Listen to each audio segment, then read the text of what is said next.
Thanks, Matty. Timing perfect. Both teams out on the pitch and ready for this one. A pre-Christmas Day feast. We hope. It is a fixture that has provided plenty of goals in the past. Pools have actually scored 12 goals in the last 3 games against Wealdstone. A 3-1 win, a 7-2 victory and a 2-1 win earlier this season. How much they would love to repeat some of those scorelines here in West London this afternoon, but it won't be easy. Wealdstone have won the last 3, just 1 defeat here at home all season as well. That came back in August against Dagenham and Redbridge, so they are very much in a hot vein of form at home. Hartlepool United, on the other hand, 1 win in their last 8 in the National League. They currently sit 15th. Wealdstone 13th, 2 places and 2 points above Pools. And John Askey and his players certainly could do with a win to just stop any nervous glances over the shoulder at what lays beneath them at the bottom end of the National League table. Delighted to say alongside me is the Hartlepool males, Joe Ramage. Joe, always a pleasure to have you with us. Pools really do need a win just to lift some spirits, don't they? Yeah, they do. I mean, we say that almost every other week, don't we? That we're away from home, but you're touching on it there. They're nervously close to the bottom 4, aren't they, after last week? I know it was an improved performance. John Askey highlighted the commitment, the effort and things like that, which is right to do so, but ultimately it was another defeat, and like you say, they are starting to look over the shoulder. Team news then as we're underway. The ball at the feet of Joe Dixon. He looks long for Manny Dizaruwe, flicks the header on. Joe Gray tries to chase, but it's cleared. So let me run you through the teams then. 1 change, Joe Mattick misses out through a hamstring injury. He's replaced by Zach Johnson at the back. So Pools line up like this. Joe Dixon in goal, the back 3 of Manny Onarise, Kieran Brennan and Zach Johnson. The wing backs of Hasty and captain David Ferguson. The midfield 3 of Kieran Wallace, Nicky Featherstone and Callum Cook, with Dizaruwe and Gray, the 2 up front. David Ferguson in possession. Wide left-hand side, finds Cook on the 18-yard line. Wallace back to Cook, left-hand side of play. Looks to deliver into the area and does. It's just away from Joe Gray. Cleared only as far as Brennan. Nicky Featherstone circling away from his markers as Pools keep possession. Pools in the navy and teal vertical stripes. A nice little pass into the penalty area for Dizaruwe. Now Featherstone. This is good build-up play from Pools. Featherstone once more tries to curl it round the goalkeeper and curls it round the left-hand post as well. Out of play. It's still Wealdstone 0, Hartlepool United 0. A minute in, but Pools look to be finding their rhythm early on. Yeah, it was a nice build-up. They quickly spread it out wide to the left, something the Chesterfield stopped a little bit last week. There was very few crosses really, which has been their strength. But yeah, worked it out well to Ferguson and came back into Featherstone. I just wondered whether he could have hit that first time when Gray teed it up to him, but decent start. And Nicky Featherstone has scored every time he's played against Wealdstone. I have to caveat that with saying he's only played against them twice, but he has scored against them in both of those games. This is just the 4th meeting between the 2 sides. Pools have won all 3 of those games. As Wealdstone on the attack this time in the blue shirts with the white collar, the white shorts and the white socks. Down this right-hand side with Ilunga, trying to make inroads past David Ferguson. His cross is blocked and rebounds out for a throw-in. So 2 minutes in, Wealdstone 0, Hartlepool United 0. On your DAB digital radio and online via the BBC Football website. The last game before Christmas. And Pools looking to provide the presents and a few crackers as well. That's the last Christmas pun of the afternoon, ladies and gentlemen, as we await this Pools throw-in. This Wealdstone throw-in, and it's going to be launched into the penalty area, right up to the front post, headed out by Dizaruwe. Back into the area it goes. Dizaruwe's header is not cleared, and it falls to a Wealdstone man who fires home, and it's Sean Darkwa who makes no mistake, and Hartlepool United find themselves behind inside 3 minutes. Again, it was a throw-in that wasn't dealt with properly. Pools just couldn't clear their lines. A defensive header from Dizaruwe that went back towards his own goal. It landed at the feet of Adakwa, who volleyed in from close range. Nothing Joe Dixon could do about that. Wealdstone 1, Hartlepool United 0. Yeah, I mean, so poor again. Another set piece, long throw came in. I think it was on Arise who got the initial clearance. Wind held it up a little bit, but then they just don't clear the lines. And then I think, I'm not sure who it was a Kretschmar who came in with it. Almost unmarked when it came back in. And Dixon, like you say, couldn't do anything about it. So sloppy. I mean, who was picking him up? That is the question. As Joe Gray looks to make an immediate reply at the byline, floats one into the area, just gets a half block on that and out for a throw in to Pools. But that is the ideal start for the home side, who've only lost here once this season. Pools with a throw-in, parallel with the Wealdstone box. It goes back to Featherstone. Now Kieran Brennan is gesturing for the throw-in, but in fact it goes the other way. So it is a Wealdstone throw midway inside their own half.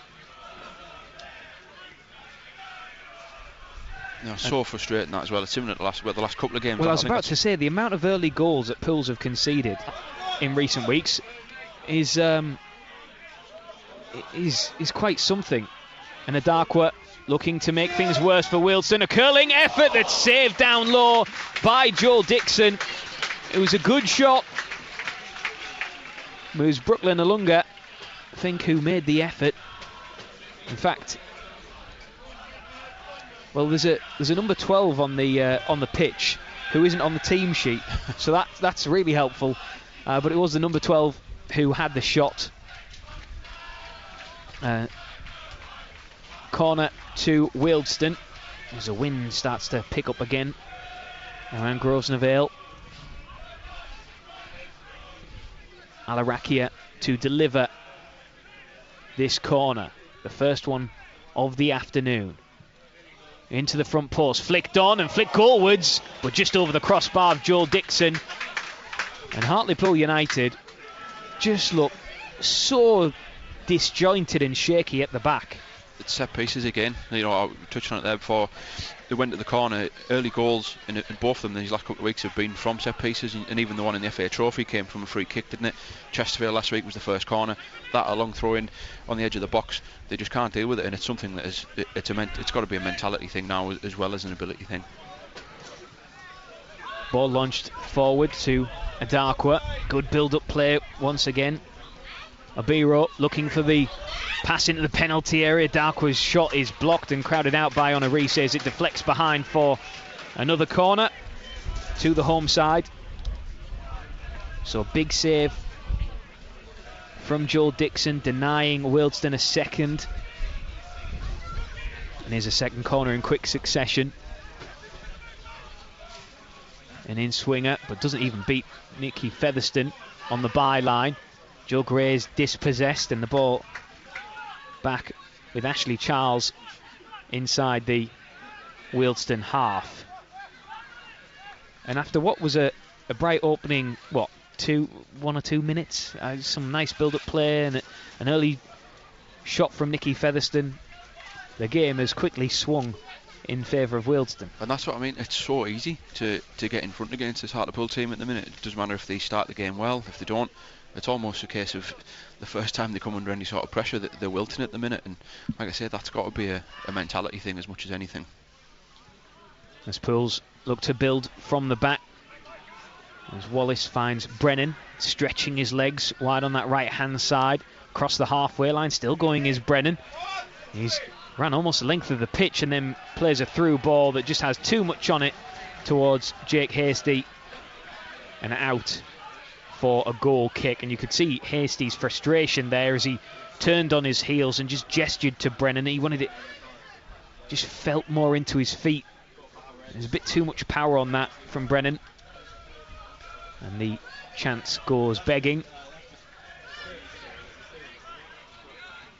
So Wealdstone 1, Hartlepool United 0, 8 minutes in on BBC Radio T Sport and your DAB digital radio, online via the BBC Football website as well. However you're listening to us, thanks for being with us. Unfortunately, Pools will have to do this the hard way, but that is no surprise, as Brennan looks to just brush past his man. A pass into the centre of the field for Desiree, back to goal. on the halfway line. Now Hasty finds Wallace. Pools just trying to quicken the pace a little bit here, and then Wallace fires the ball out for a throw-in to the home side.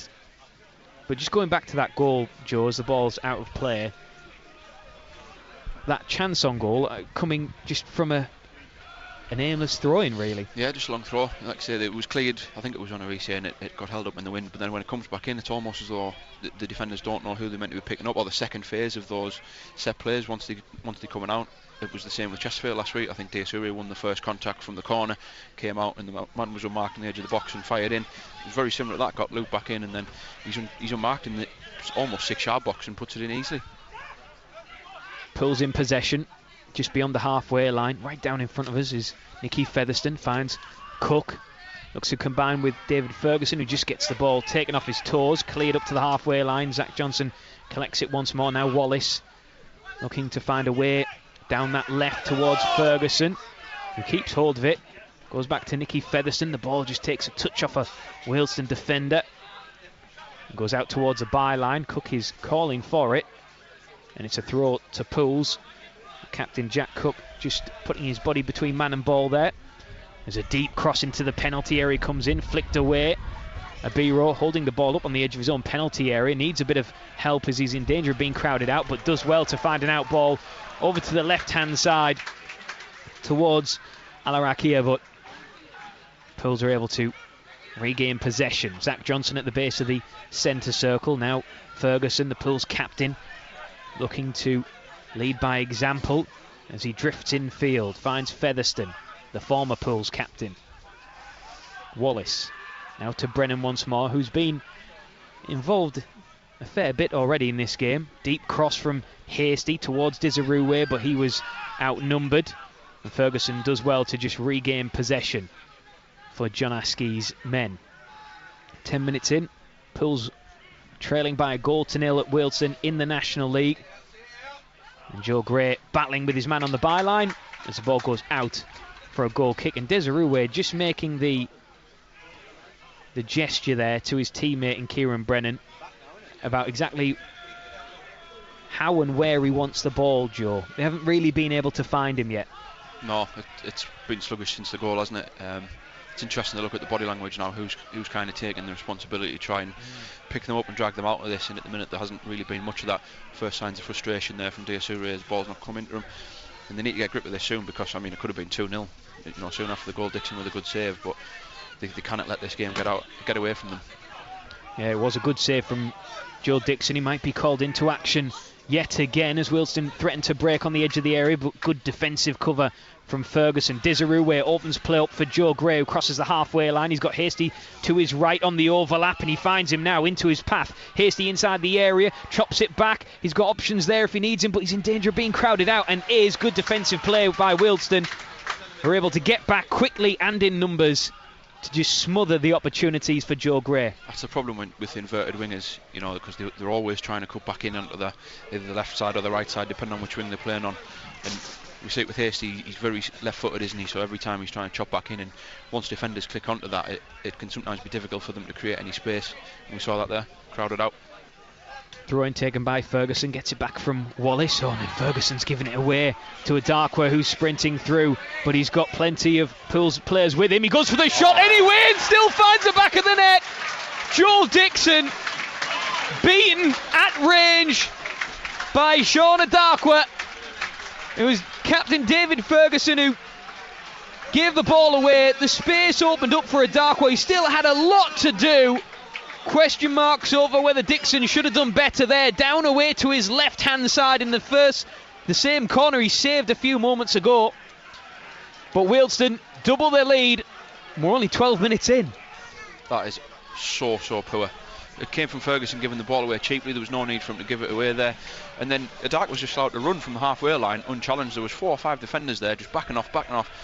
And Joel Dixon's position in there has to be brought into question. Yeah. He's just almost side-footed that into the corner. There wasn't a lot of pace on that. That is so poor.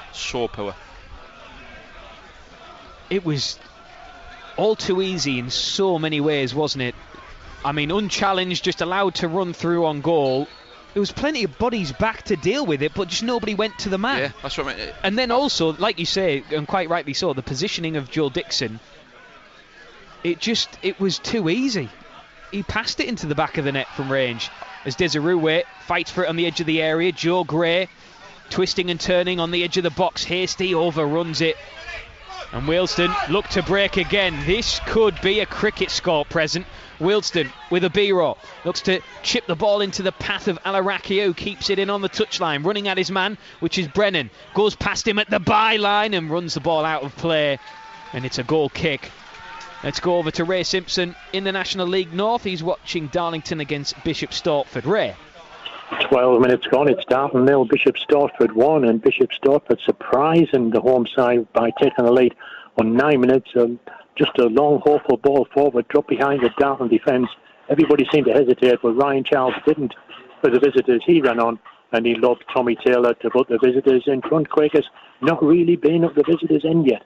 It's Darlington 0, Bishop Stortford 1. Thank you, Ray Simpson. So Darlington trailing in the National League North. We'll keep you across Spennymoor as well at Hereford. But here in the National League, Wealdstone 2, Hartlepool United 0. And it has been grim so far.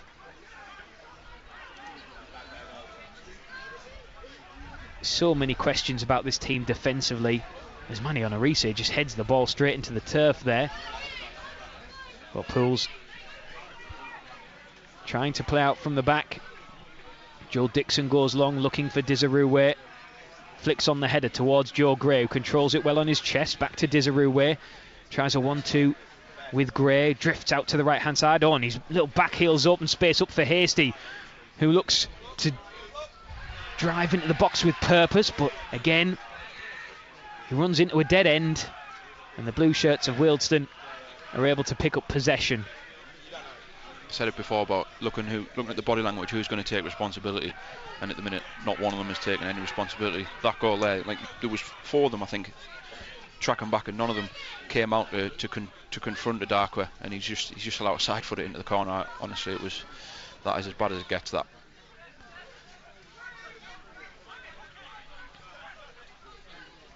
Cook in possession for Pools midway inside the Wealdstone half. Featherstone asking for an option on the ball. Cook tries to find Ferguson down at the touchline and does, but the cross is delivered straight in the grasp of Marcus Dewhurst in the Wealdstone goal away to our left-hand side. So Pools kicking from right to left in this first half. There is a fair showing of Hartlepool United supporters away to our right.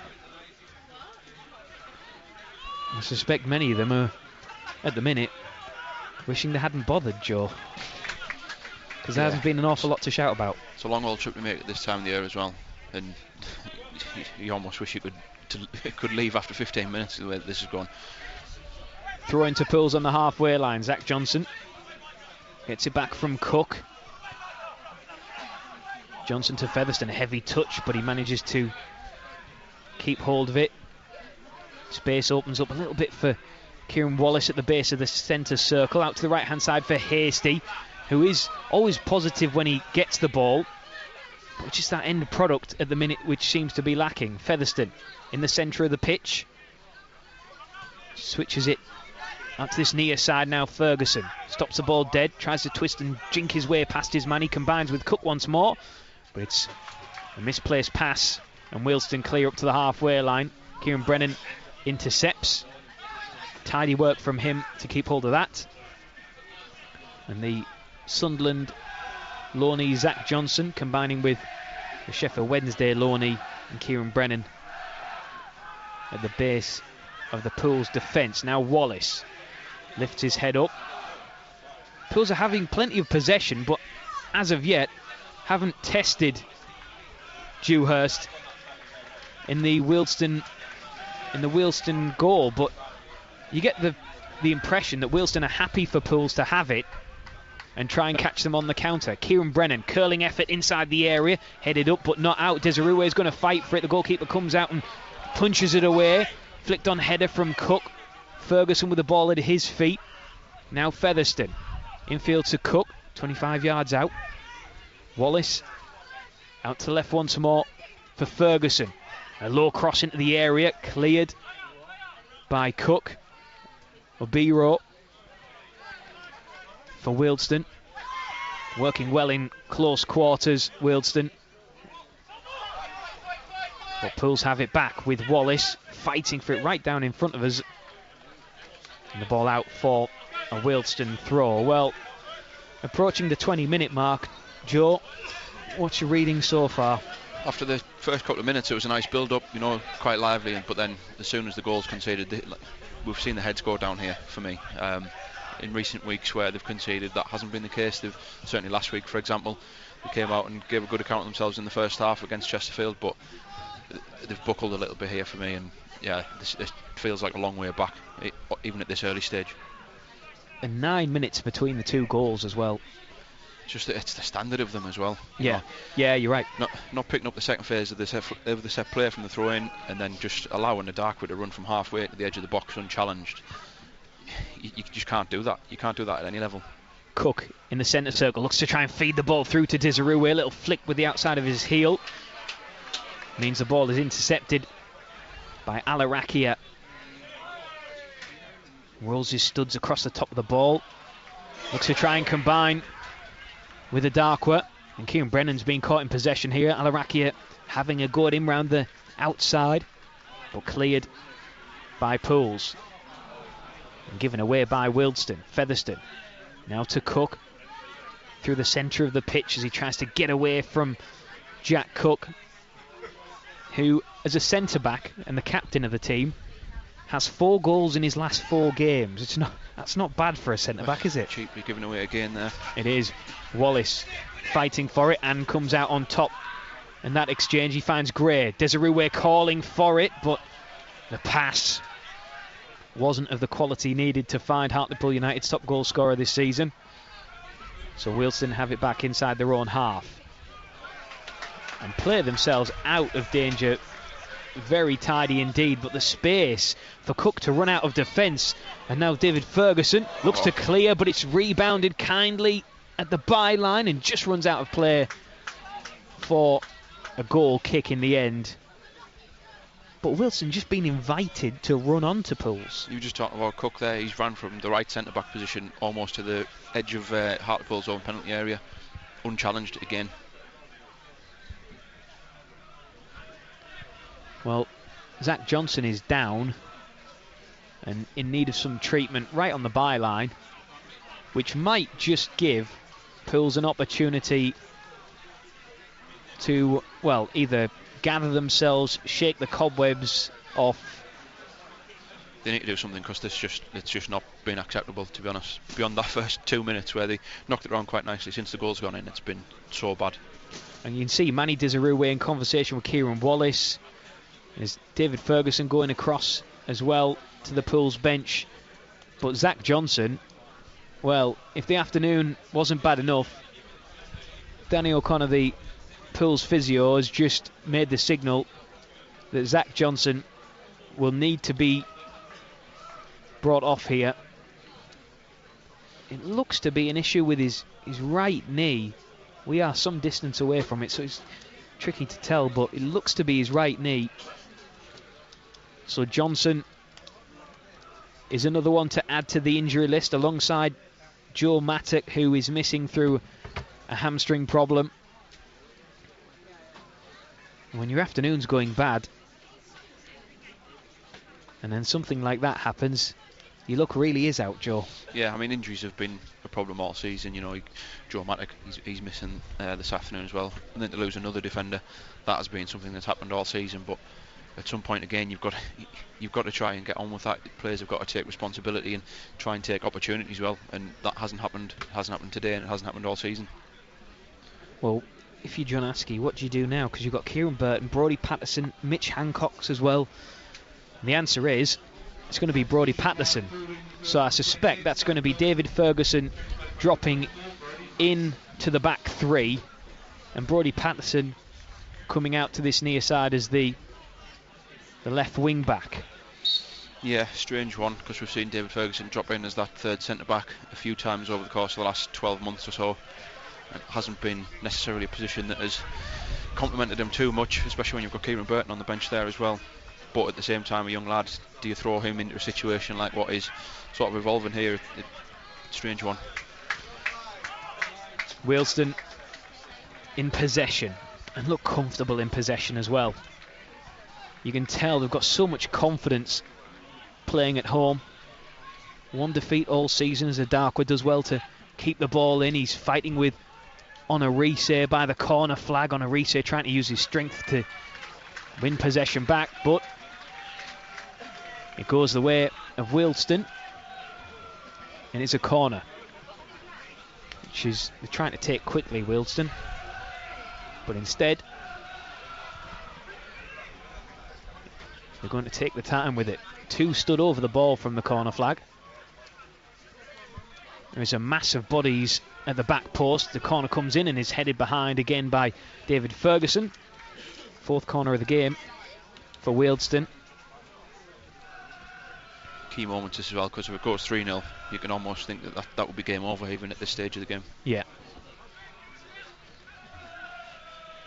As we await the corner to be whipped in left-footed. The bodies break to the front post. Jack Cook is unmarked completely there, but Joel Dixon is able to collect it, and then he bowls it out over arm across the halfway line to find Hasty. That was a really good ball from Dixon. Hasty goes back to Wallace on the halfway line. Now to Brennan. Got the touchline to his right-hand side. Hasty trying to keep hold of it. Wallace comes across to help his teammate out, and the ball out of play for a throw-in. Wealdstone 2, Hartlepool United 0. 25 minutes in on BBC Radio T Sport, on your DAB digital radio, and on the BBC Football website. The first goal coming after just 3 minutes. A poor clearance from inside the area that wasn't dealt with. And then Max Korechma on the volley from close range. Nothing Joel Dixon could do about that one, but certainly the second goal, which came 9 minutes later, Dixon will certainly be asking if he could have done better there. As Desirue picks up the ball on the byline, cuts it back to Hasty. It just bobbles up and away from him. And now Wealdstone look to counter. Down the left-hand side with Alarakia. Stops the ball dead, goes infield now for Bowen. On loan from Newport County. Cook controls the ball on the chest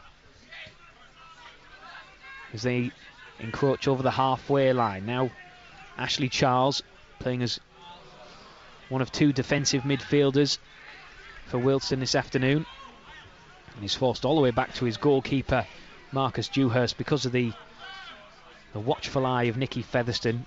Yeah, at least that was the first time we've seen someone go and confront them. They've just been standing off and allowing them to advance. At least that was something, but you're 2-0 down. Well, Joe Gray there went to apply the press, and there was absolutely nobody behind him. And he turned around expecting, I think, to see another one or two Hartlepool United shirts. There wasn't any, and you could see him just almost like wave his arms forward as if to say, where is everyone? And forward come Wealdstone once more. Shot from distance that goes to the right-hand post of Joe Dixon. And once again, Mika Obiero asking questions of the Pool's defence, and almost asking more questions of Joel Dixon and the Pool's goal. Still Wealdstone 2, Pools 0. Pools just look petrified whenever anybody's running at them with any real pace or purpose. They look devoid of confidence, ideas. They're out of sync with one another. It's disjointed. Everything about this since the goal, there's alarm bells ringing. Yeah, it's almost like they're resigned to it. Oh, there's a ball inside the area for Adarkwa to make it 3, and he does. One ball, split the defence. Adarkwa finds his way in and finds his way past Dixon to make it 3-0 within half an hour. Hartlepool United have completely crumbled. Wealdstone 3, Hartlepool United 0, and this really is a poor showing. We've been talking about it since the goal. They're standing off, there's nobody confronting them. I think it was Abiro there who was just allowed to do it again. He just curls the ball in behind the defence, Adakwa off the shoulder, in one-on-one, and he finishes. It's just that simple. It is that simple. And they're all over the place here, and the heads have gone. The heads have totally gone. This is all kinds of bad. And it was just one ball. Yeah. It was just one ball from the right-hand side, curled into the path of Adakwa, who had time to control it, set himself, and fire it in to the back of the net. There's a lot of poolies who have spent some hard-earned money to make the journey here this afternoon. Oh, and as we say that, Brodie Patterson just about keeps it in and finds Cook. Now Wallace. Well, this is shows what you're made of type situation now, isn't it? For Pools. Can they... Well, will they sink or will they swim? At the minute, they've got concrete around them, and they're dropping like a stone.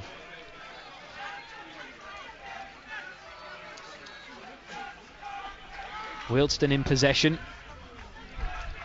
Desirue trying to press from the front.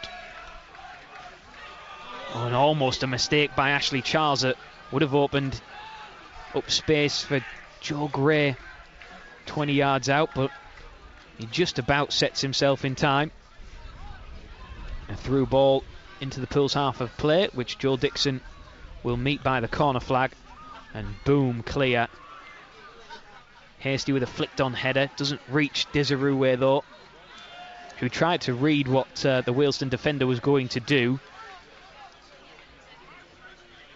but instead Mason Barrett keeps hold of it, goes back to his goalkeeper in Marcus Dewhurst, who kept a clean sheet against Dagenham and Redbridge last time out in the National League. 22 years of age, started his last 4 games now. And Wealdstone, very much a team that are climbing the table, while Pools are one that are slipping down it. Worth pointing out as well that Wealdstone are still a semi-professional football club, as the referee just indicates exactly where he wants Brodie Patterson to take this throw.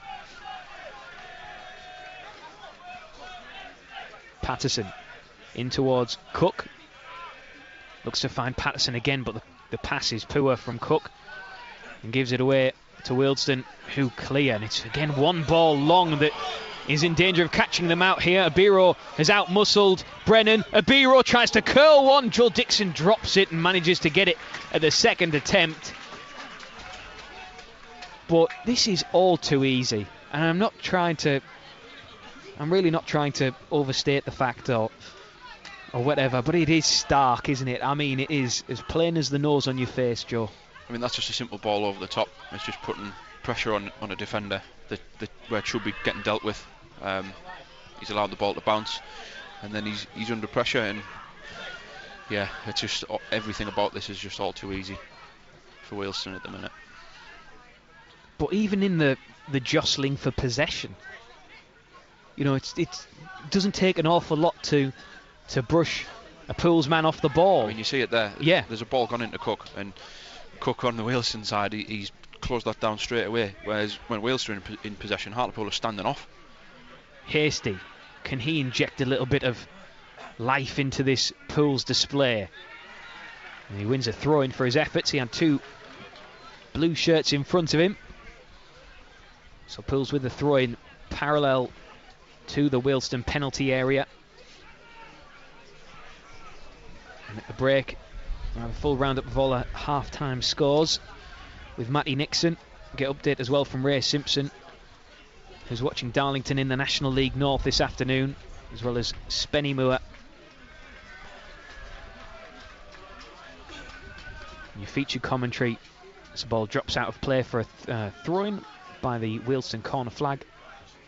Your feature commentary on 95 FM is Middlesbrough their game this afternoon against West Brom in the Championship. Oh, Cook finds Desiree on the 18-yard line, gets hacked down, and that is a free kick. As much as the home fans are saying he got the ball, he didn't. We had a very good view of it, and it was very clearly a free kick. And Desiree thankfully picks himself up. That was what I was keeping my eye on. Manny going down there, that would just top things off, to be honest, wouldn't it? But it looks as though he's okay. Yeah. They can't afford for him to be injured. Well, this is 19 yards, sorry, I beg your pardon, 19 yards out. It's one of those that looks as though it'd be difficult to get up and over and then back down again. It looks as though it might be a little bit too close, but we'll see. Well, as you say that, Callum Cook just resettles the ball, and he'd moved it back about half a yard. The referee's just asked him to put it back where he asked him to. So Cook against a 6-man Wealdstone wall. Cook with a short run up over the wall and over the crossbar. He buries his face in his hands as John Askey in the Pool's dugout turns on his heels and takes a seat. It remains Wealdstone 3, Hartlepool United 0. 10 minutes to go till half time. Yeah, it did feel as though that was probably a little bit too close to try and do that. You maybe have to power those ones. Not that I'm an expert in that, but I mean, is that just the second attempt that they've had a goal since that first minute when Featherstone curled wide? Yeah. You know. Thank to Roy who's texted me, and he's very optimistic, is Roy. He's texted me saying Wealdstone will tire. Just ever the optimist. Roy, I like to hear it. Yeah, I'd like some of that optimism myself, I think. Wealdstone in possession inside their own half. Manny Desiree and Callum Cook, the highest of the Pool's players. A long ball from Marcus Dewhurst, the goalkeeper, trying to find a Biro who's been at the heart of anything that's been positive from Wealdstone. Manny Desiree in on the challenge and gets caught again, this time by Barrett. And it is going to be a free kick for Pools. Or is it? No, in fact, they've given offside in the end. Manny Desiree is not best pleased with that decision. Whereas Luton have taken the lead against Newcastle in the Premier League. And it's Tottenham 2, Everton 0. And the other scores. Here, Wealdstone 3, Hartlepool United 0. And Cook for Wealdstone.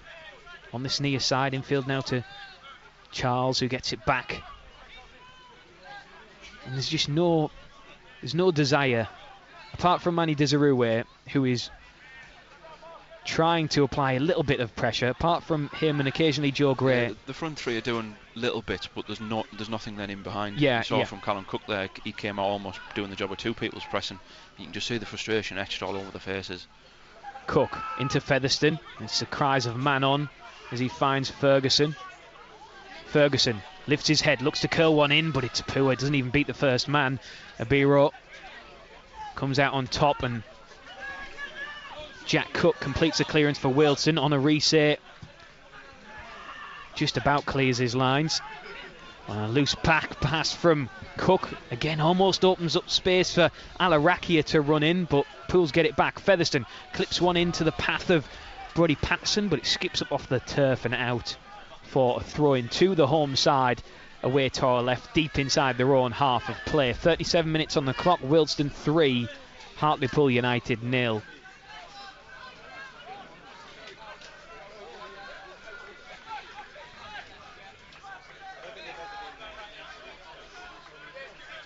Well, the throw-in comes. Ferguson wins it.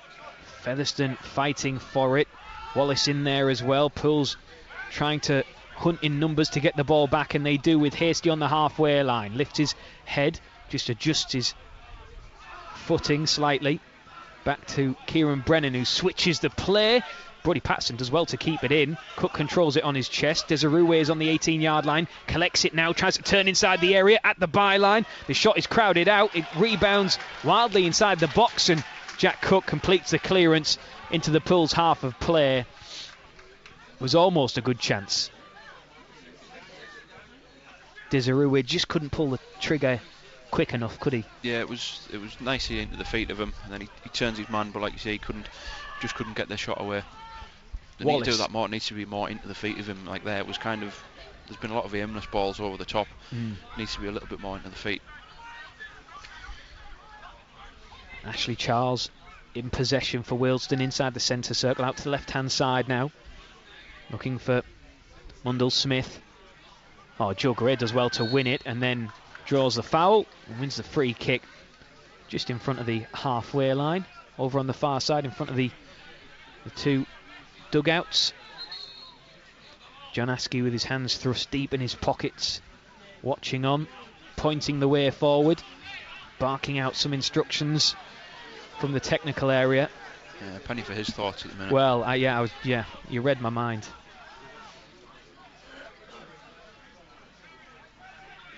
It feels quiet as well, and I'm not talking about the crowd like on the pitch. Yeah. Again, I've said it a couple of times now. I mean. Oh, and that free kick from Kieran Brennan goes straight to Sean Darkwa. Pools managed to get it back, second time of asking. Brennan again looking for the long ball in towards the area. In fact, it comes all the way through to Brodie Patterson on this near side at the byline. And his cross is blocked rather tamely. But Cook wins it back. This is better. Featherstone into Desiroué, and as I say, that Desiroué gives the ball away to Sam Bowen. And Onarise just collects it inside his half of play. The Pools defender. Brodie Patterson has given the ball away to Adarkwa inside the Pools half of play. Tries to feed it through to Abiro, but it ends up in the arms of Joel Dixon. There's been a goal between Middlesbrough and West Brom in the Championship. Borough leading West Brom now by 1-0 at the Riverside. Full match commentary of that one on 95 FM with Mark Drury and Neil Maddison.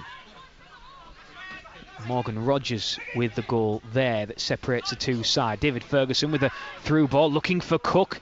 A sliding challenge from the other Cook, Jack Cook, just takes it away from him. And the home side are able to clear and now build an attack of their own through Bowen. Just beyond the halfway line, back to Charles. Rolls his studs across the top of the ball. Less than 5 minutes to go till half-time. Wealdstone 3, Pools 0. Alarakia now running in from the left-hand side. Finds Bowen once more. Mundell Smith wins the throw-in for the home side midway inside the Pools half of play. A reminder that Matty Nixon will bring you a full roundup of all the half-time scores at the break.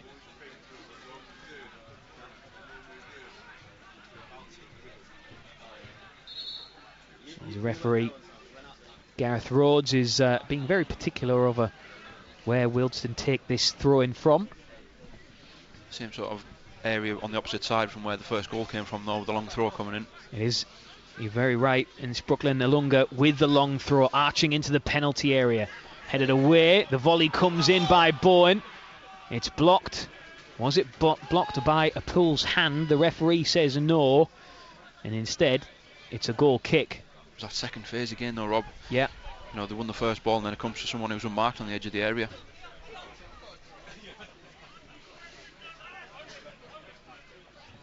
How do Hartlepool United turn this around? Is the question. That's the $1 million question, isn't it? Because it just doesn't look like it, does it? No. I mean, they've enjoyed a little bit of possession these last sort of 5-10 minutes, but you wonder whether that's just Wealdstone stepping off a little bit with being 3-0 up. Well, it's certainly been comfortable for them, hasn't it? As Alarakia just takes the ball off Jake Hasty with ease there in his half of play. Oh, now the ball is given away to Desiroué, edge of the area. He's got Featherstone at the byline, looks to clip one back goalwards for Callum Cook, who scores! And it just about trickles into the back of the net. Callum Cook gets his 4th of the season. It was clipped into the area by Featherstone, And Cook, it looked like he didn't know too much about it, but perhaps just a slither of hope for Hartlepool United as we approach the end of the first half. Wealdstone 3, Hartlepool United 1. Yeah, well, they needed something, and Wealdstone have given them that. They give possession away cheaply, and then I thought the chance had gone because Diasure overhit the pass really to Featherstone. I think he tried to tee Featherstone up to shoot himself, overhit the pass. Featherstone does well on the byline to stand it up, and Cook just does what you should do in that situation in terms of heading it back across goal, and then it trickles into that far corner. It seemed to take an eternity to wait for the net to go, but the keeper got caught up on what is a pretty boggy 6-yard area, and yeah, they needed something, anything, and if it could maybe give them a little bit of a jolt at half time.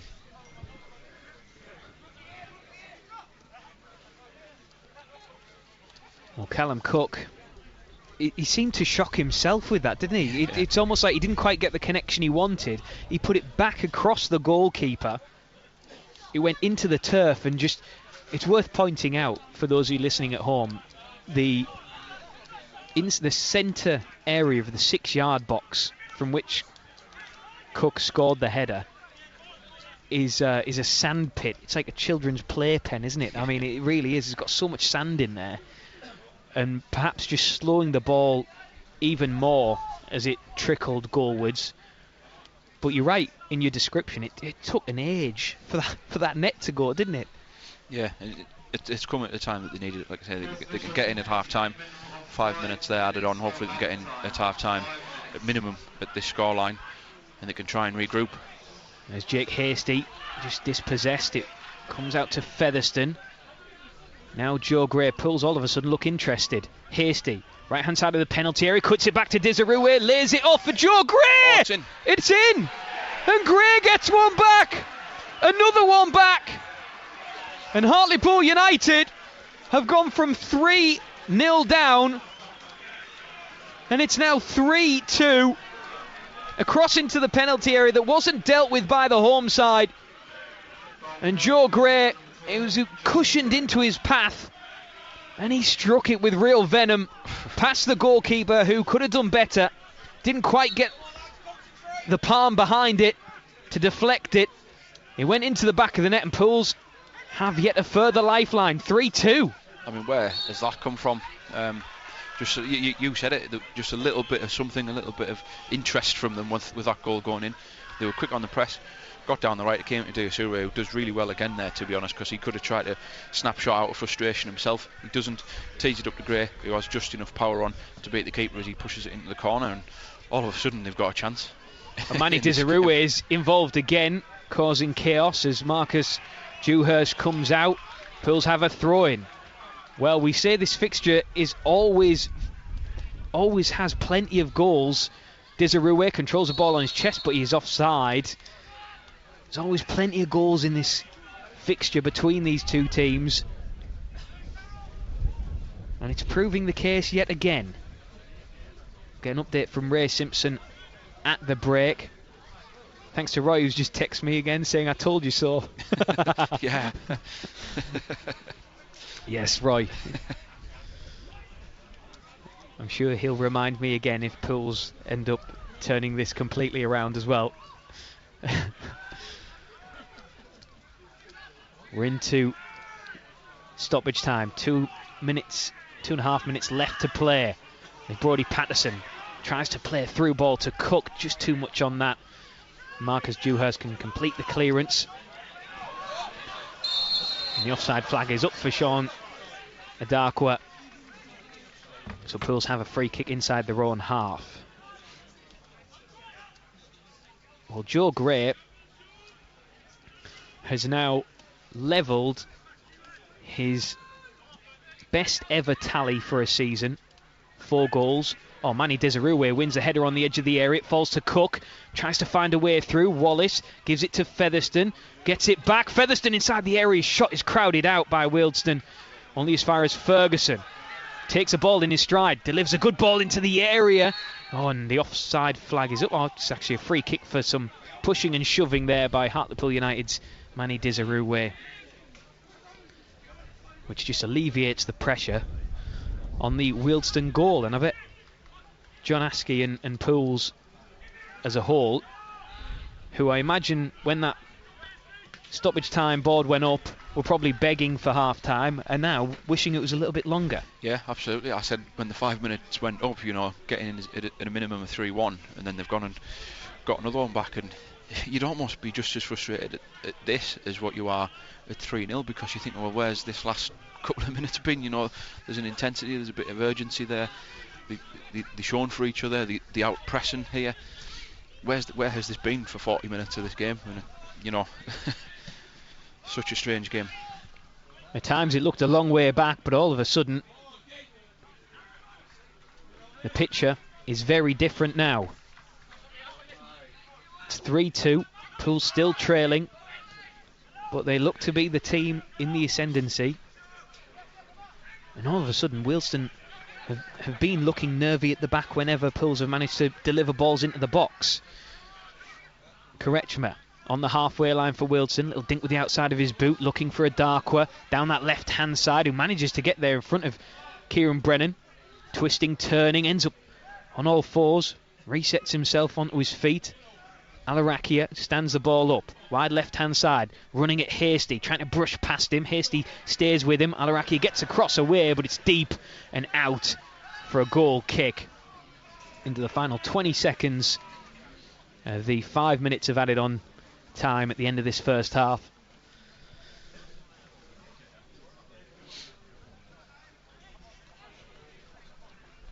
And all of a sudden, Pools have a bit of fight about them.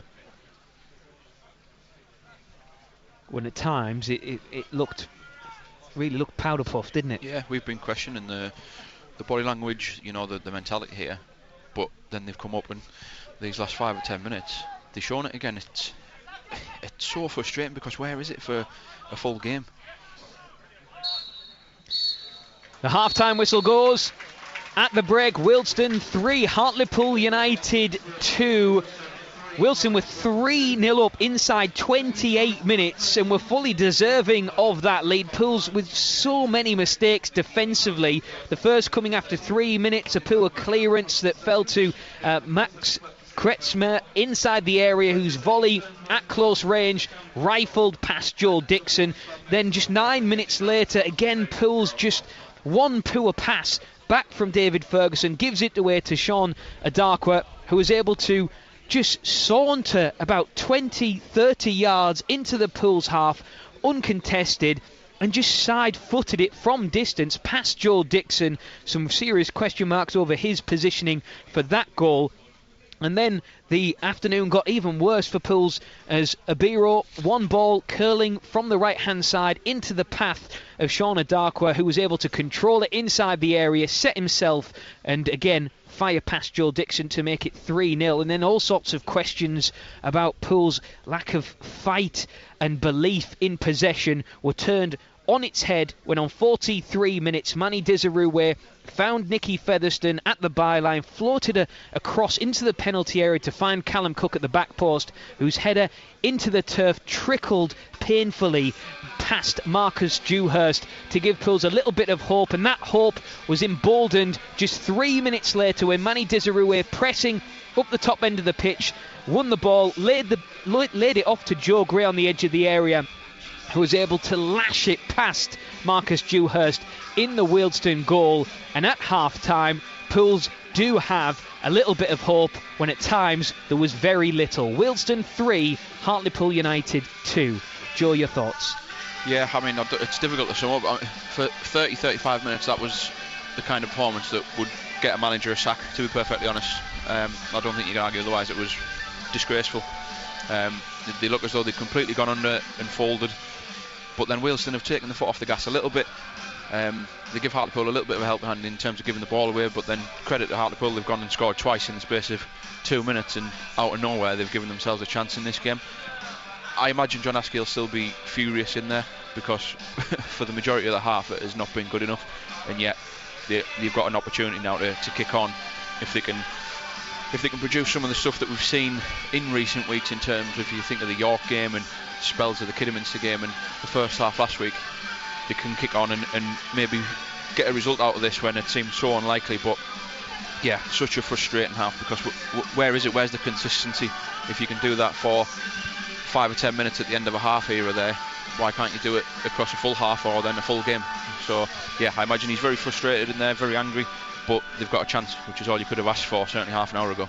Yeah, it certainly didn't look like there was much of a chance, especially when the third goal went in on 28 minutes. But Pools have turned it around with 2 quick-fire goals at the back end of that half, Matty, to give them at least a fighting chance in the second 45. Are you scratching your head down there as much as I am up here about what's happened in that first half? Because it literally has sounded chalk and cheese from the opening 42 minutes to then what's happened in that final 5-6 minutes, including stoppage time.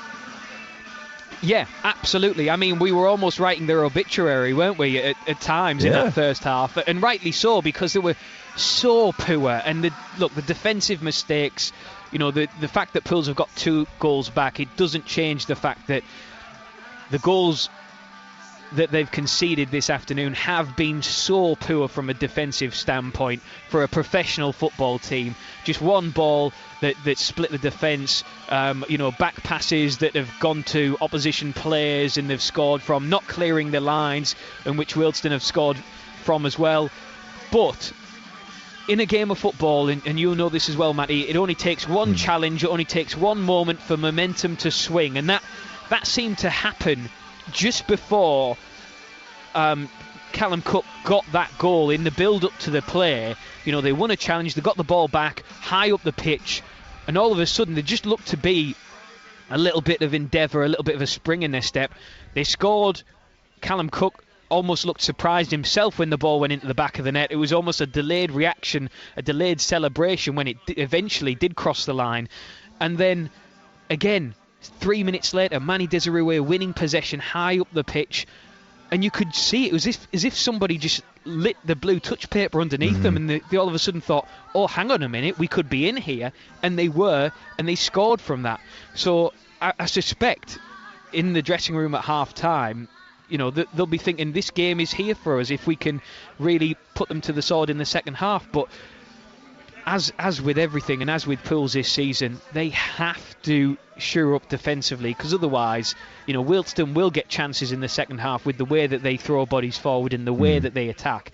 So they need to do that in order to make sure that they get anything from this game. And it's always a high-scoring game when these two sides meet. The highest it ever got was when Pools won 7-2 in the promotion-winning season. I'm not by any stretch suggesting we're going to see a scoreline like that, but there's certainly more goals in this one this afternoon.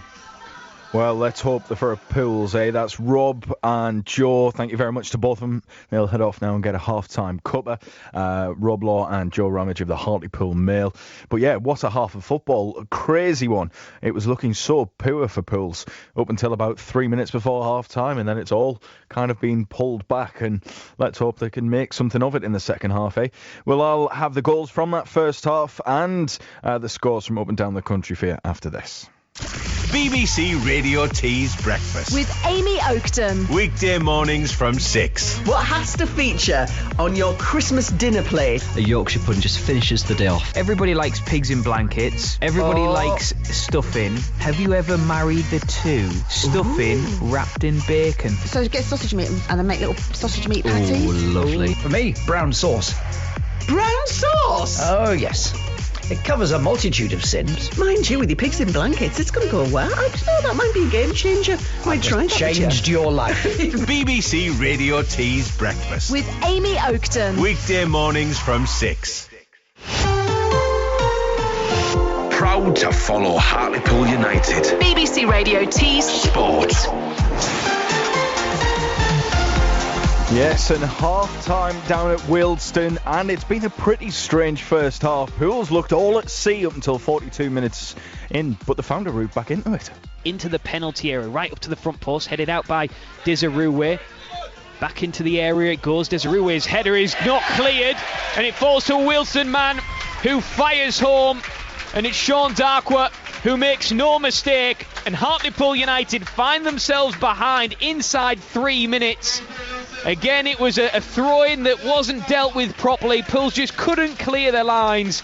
A defensive header from Desirue that went back towards his own goal. It landed at the feet of Adakwa, who volleyed in from close range. Nothing Joe Dixon could do about that.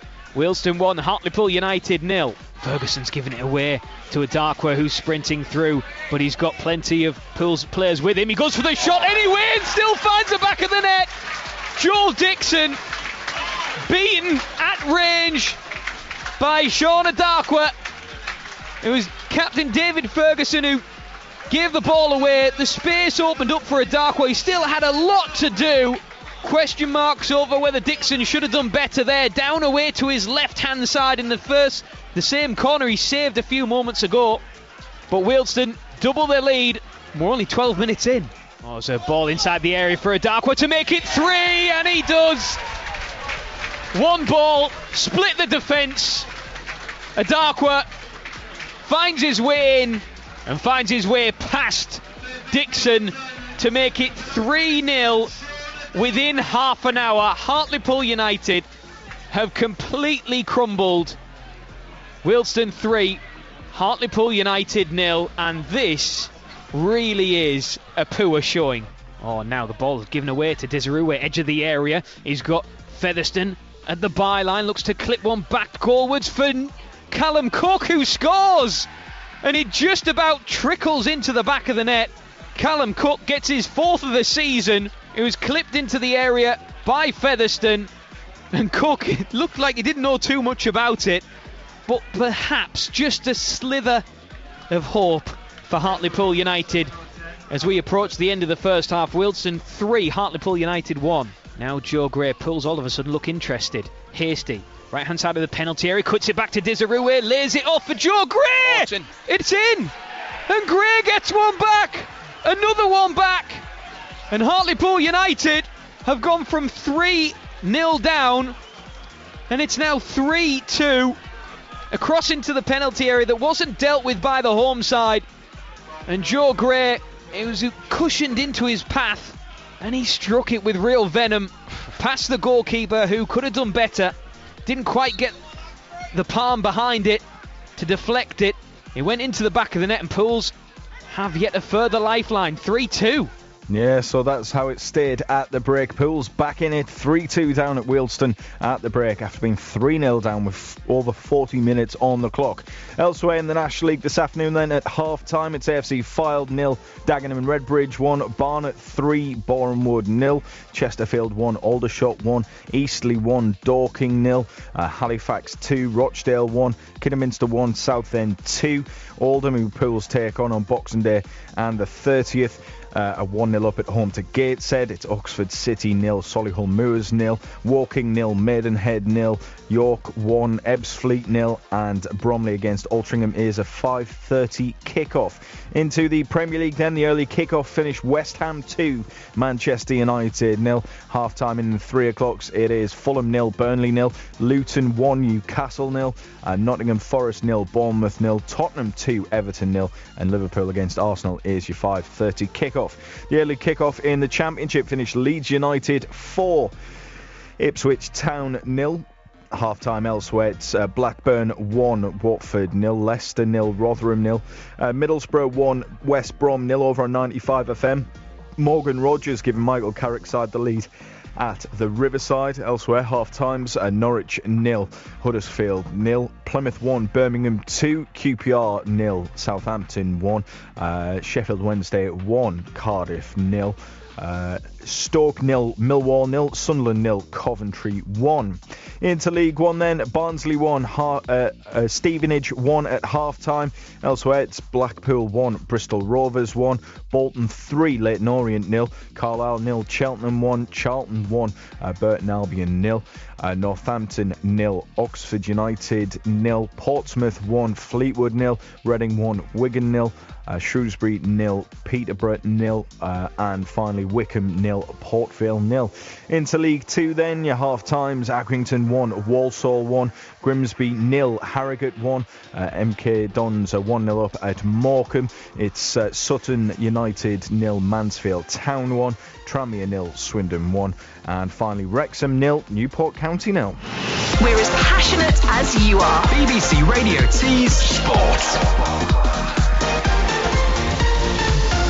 Couple of games that we're keeping an eye on in National League North, of course, one of which is down at Edgar Street, where Spennymoor Town lead by a 1-0 away at Hereford. Not a great first half, though, for Darlington. They're up against Bishop Stortford at Blackwell Meadows this afternoon. Ray Simpson's watching this one. Half time here at Blackwell Meadows. It's Darlington 0, Bishop Stortford 2, and it's been a poor first half from a Darlington point of view. They conceded 2 sloppy goals and they're given the advantage to the league's bottom club, who have only won 4 times this season. The visitors had the first real attempt at the game on 4 minutes, but Casarati's effort was well blocked by Hayden Lindley. But the visitors went ahead on 9 minutes. A high ball forward caught the Darlington defence flat-footed, and Ryan Charles got behind the defence and lobbed Tommy Taylor. The home side nearly levelled on 17 minutes. Ben Headley sent Cameron Salkeld away up the left, and he pulled the ball back into the 6-yard box for Will Hatfield, whose leftward shot was blocked by the outstretched right leg of keeper Jack Giddens. Quakers got a head of steam going, nearly got a goal on 24 minutes when Platt won the ball in midfield and sent Salkeld away. In turn, he laid the ball off for Johnny Nagandu, who fired over the top. Bishops nearly got a second on 26 minutes when Darren Foxley won possession on the left, ran forward, hit a low left foot shot that Taylor fingertipped around the post, although the referee gave a goal kick. But just as it looked as if Quakers were taking control of the game with plenty of possession, the visitors went 2-0 up just on half-time when the home defence failed to clear a left-wing corner and Serene Sow forced the ball home after a goal-mouth scramble. Half-time, Darlington 0, Bishop Stortford 2. The natural world continues to surprise us. On BBC iPlayer. See mysterious creatures. Witness spectacular wonders. Planet Earth 3. Watch on BBC iPlayer. BBC Radio T's Sports. Yep, so that is how it is at the break in the National League North. Spennymoor Town 1-0 up down at Hereford, while Darlington are 2-0 down at home to Bishop Stortford. We'll keep you in touch with both of those throughout the course of the second half down at Wealdstone, as well as the latest from 95 FM, where Middlesbrough lead West Brom by 1-0 early into the second half there at the Riverside. But let's waste no more time. Let's head back towards the capital, shall we? And to Hartlepool United's trip to Wealdstone at Grosvenor Vale. An interesting first 45, Rob. Let's hope that Pools can continue the comeback trail. Well, it certainly couldn't be as eventful as the first half, could it? Or could it? Yeah, as we tease the second half, both teams out on the pitch. No changes for either side, so Pools as they were. Joel Dixon in goal, a back three on a Reese, Kieran Brennan and not Zach Johnson, because he went off injured, didn't he? David Ferguson and Brodie Patterson, who makes up the back four. Jake Hasty playing as the right wing back. Kieran Wallace, Callum Cook and Nicky Featherstone as your midfield three. Manny Desirue and Joe Gray, the two up front. As for the opposition, no changes for Wealdstone either. Marcus Dewhurst in goal, a back four from right to left of Mason Barrett, Jaden Mundell-Smith, Jack Cook the captain, and Brooklyn Alunga. Two sitting defensive midfielders of Sam Bowen on loan from Newport, and Ashley Charles, with a forward three of Tyron Alarakia, Max Kretschmer and Michael Bira, with Sean Adarkwa up front, the man who scored two of Wealdstone's 3 goals already this afternoon. Pools in his second half, kicking from left to right. Wealdstone on the attack with Alarakia breaking through the centre of the pitch and gives it straight away to Nicky Featherstone, who goes back to his goalkeeper in Joel Dixon. Joe Ramage alongside me from the Hartlepool Mail for final time, Joe. Yeah. It'd be sad to see you go, my friend, but it's been a wild ride, and it looks like you're going out on what has the potential to be a barnstormer. Yeah, plenty of goals. It's entertaining enough, isn't it? Hopefully we can see them complete the turnaround here. It would be a nice way to sign off, and an improved second half performance at least anyway. Yeah, let's hope so. But you'd love to be a fly on the wall in that dressing room at the break, wouldn't you? Given how Pools ended that first half. 3-0 down, get back into it at 3-2. And very much growing in confidence as Gray tries to find Hasty down the right-hand side. Does well to try and keep it in. He's fighting with his man, and it's out for a Pools throw, which Hasty wanted to take quickly.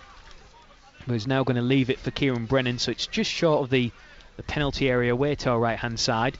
Brennan in towards Gray, who's got his 4th goal of the season this afternoon, and Pools with another throw about 5 yards further down the touchline on this near side.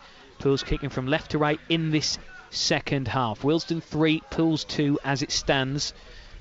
The throw in from Brennan into the area for Wallace at the angle, and it's cleared hurriedly from inside the 6-yard area by Jaden Mundell-Smith out into touch. Throw in taken quickly by Brennan. Hasty wins another throw in, so Pools really keeping Wealdstone penned in inside their own box at the minute. And as I say that, the ball drops out for a goal kick. So what do you think John Askey's message would have been at the break, Joe, to his players, given how that second half ended? Like I said at the break, I think he'll have been annoyed. He certainly should have been, because you can't let those 5 or 10 minutes paper over what was otherwise an appalling first half. Yeah, you give them a little bit of credit for certainly the second goal, going and getting the second one. But like we said before the break, too much of that first half was not acceptable. There's players on the field here who are capable of better and should demand better of themselves than what we saw in that first half. So it certainly shouldn't have been any pleasantries in there for me. And they've certainly started this second half a little bit brighter. Yeah, they've got a bit of belief as Joe Gray finds Hasty, brushes past his man. He's inside the area, left-footed shot from Hasty is saved. It's scrambled down inside the 6-yard area, and Desiree just about keeps it in on the byline. Takes a deflection inside the box. It lays off to Cook, who looks to curl one and hits a crossbar. And it bounces behind. Well, what a passage of play that was. There's a ball bouncing around inside the box. Pools able to keep on the end of it. Hasty will surely think that he could have been more clinical. Threw in on goal. 1-on-1 with the keeper. But Marcus Dewhurst didn't really have to do an awful lot. I mean, he got down well to it, but it was hit at him more than anything else. And he didn't gather it on the rebound either. And chaos ensued. Pools have it back. You have the real wind in their sails at the minute, Hartlepool United. As the ball goes out for a Wealdstone throw over on the far side, and Wealdstone have a man down. And it's Micah Bire who is down. Once Hasty got in there, you were thinking it was his to take. You know, I don't know whether he telegraphed that far corner too much and then tried to give the keeper the eyes. Credit to the goalkeeper, he sort of saw through that, but you should back yourself. He should have scored there. It was similar to the one where he went in, cut in from the right foot against York, wasn't it? And he found the corner well that day, and he tried to go to the near post there, and ultimately ends up being a bit of a poor finish, to be honest. But gets recycled out there. Suri involved again. Callum Cook, good effort off the top of the bar. Close. You just hope they don't live to regret that. But it's a decent start, and if they can get that goal early and level things up, then it's absolutely there for them, isn't it? And Cook just tried to measure that one into the top corner, didn't he? And it collided off the crossbar. And worth pointing out that Pools are attacking the goal, which is housing Alarakia on the attack. His shot is blocked by Wallace. Now to Mundell-Smith on this near side. Left-footed cross into the area on a Reese, able to clear. A little bit unorthodox, but he got it away. And it's a throw in to Wealdstone. Yes, the Pools fans away to our right behind the goal that Pools are attacking. Thank you to Adam, who's been in touch on X. He says, I'm not going to lie, Rob, my finger was hovering over the off button, but it's certainly on now. I'm calling 4-3 to Pools. A brave prediction from Adam there on X. We like a brave prediction. Ilunga out to Alarakia. Stands his man up by the corner flag.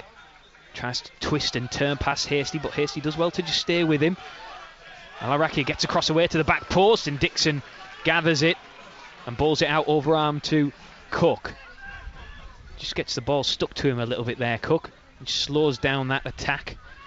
And Wealdstone are able to clear and keep hold of possession with Mundell-Smith. Now Alarakia infield. Oh, he gives it straight away to Kieran Brennan. And Wealdstone are sat on the heels here. Gray attacking down the right hand side was Brennan, but Gray couldn't find him. Mundell-Smith now tries to feed the ball through to Adarko, who's on a hat-trick, by the way. Abiro from the touchline, running infield now to the centre of the pitch. It's got one of those fields where the next goal probably could go and win this. Yeah. Or will go and win it, rather. That next goal is going to be huge. Space opens up for Abiro, gets inside the penalty area, rounds 2 defenders and then puts it wide. He did the hard bit. Sat down 2 Pools defenders who almost collided into each other. Then he just tried to tease it into the back post, and instead it ends up as a goal kick. That was a let-off. I mean, it's a bit of a sitter in the end. He does so well, you know, to latch onto the ball over the top, and then he cuts inside. I think he beats 2 of them. I think it was Brennan and Honorese to skip inside, and he almost naturally opens the angle up for him just to find the far corner, but he's just outside the post. We're right behind that, and we're waiting for it to sort of curl back in. Fortunately, it goes the wrong side. Yeah, real big let-off. Hereford 1, Spennymoor Town 1 in the National League North, as Pools have Manny Desirue down, it looks like, over on the far side, and there's some real concern over Desirue here, who has stayed down. I'm just trying to make out what part of the body it is, because it seemed a really innocuous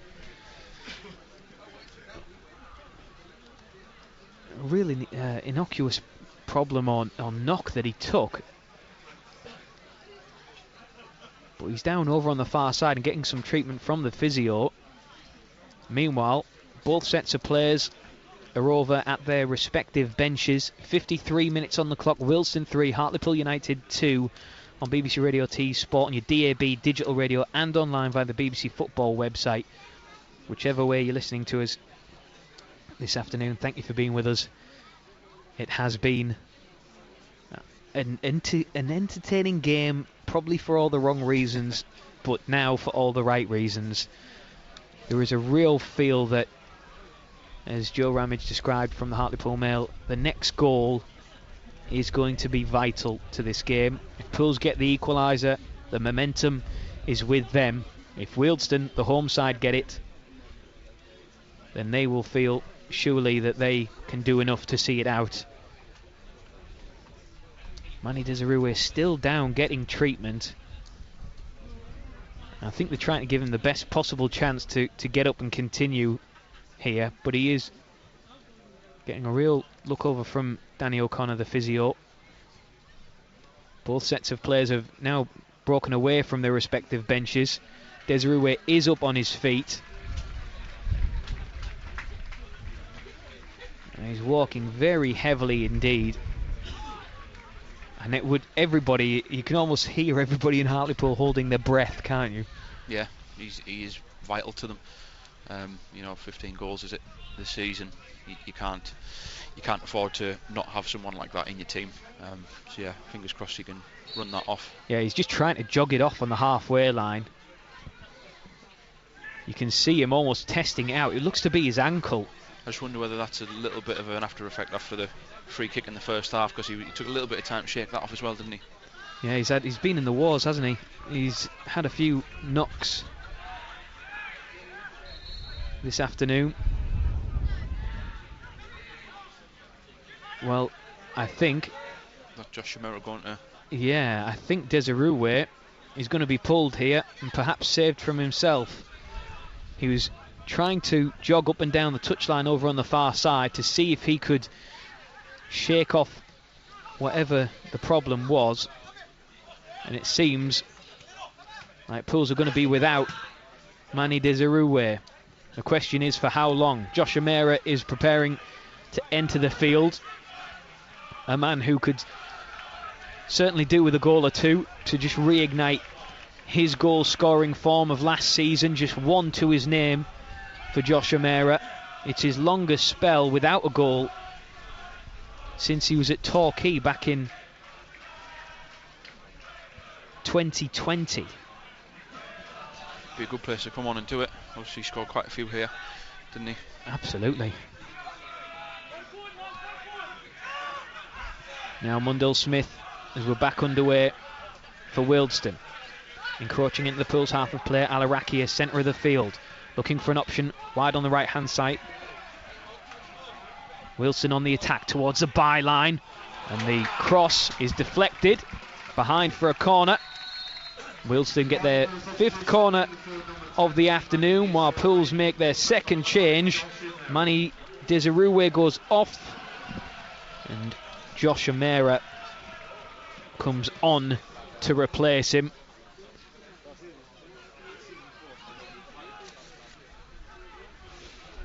Corner then to the home side. There's a body right underneath Joel Dixon. The ball into the penalty area, cleared by Pools. Only as far as Cook, who races towards the halfway line to try and close down Ashley Charles, who launches a ball back towards the 18-yard line. Alarakia gets a ball caught up underneath his studs. Pools are able to clear. It might break for O'Meara, doesn't quite get there, and Ashley Charles just thumps the ball out for a goal kick in the end. 57 minutes on the clock. Wealdstone 3, Hartlepool United 2. And it feels like both teams are just having to reset a little bit after the stoppages and the injury to Desiruwe, and regroup almost, Joe. Yeah, it was a bit of a frantic start, wasn't it? Chances at both ends. Like you say, that stoppage in play, there'll be a little bit of concern there, obviously, from Hartlepool. You don't want, like, the players will know the importance of Desiruwe, so to see him go off, it'll be a bit of a blow to them. But like we said, it's a big opportunity for Josh O'Meara now. He's got to come in and he's got to try and find some of the form that we know that he's capable of from last season. Yeah, because when he gets going, Josh O'Meara, with his goals, you would hope that it's just that one that gives him the confidence to go on and get more.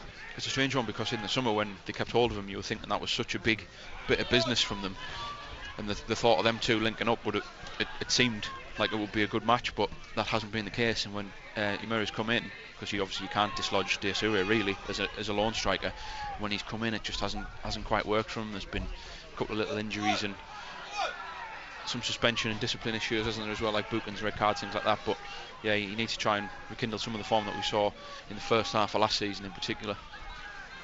Over 30 goals in his last 2 seasons. Yeah, there's no doubt he's capable of it. Yeah. No doubt.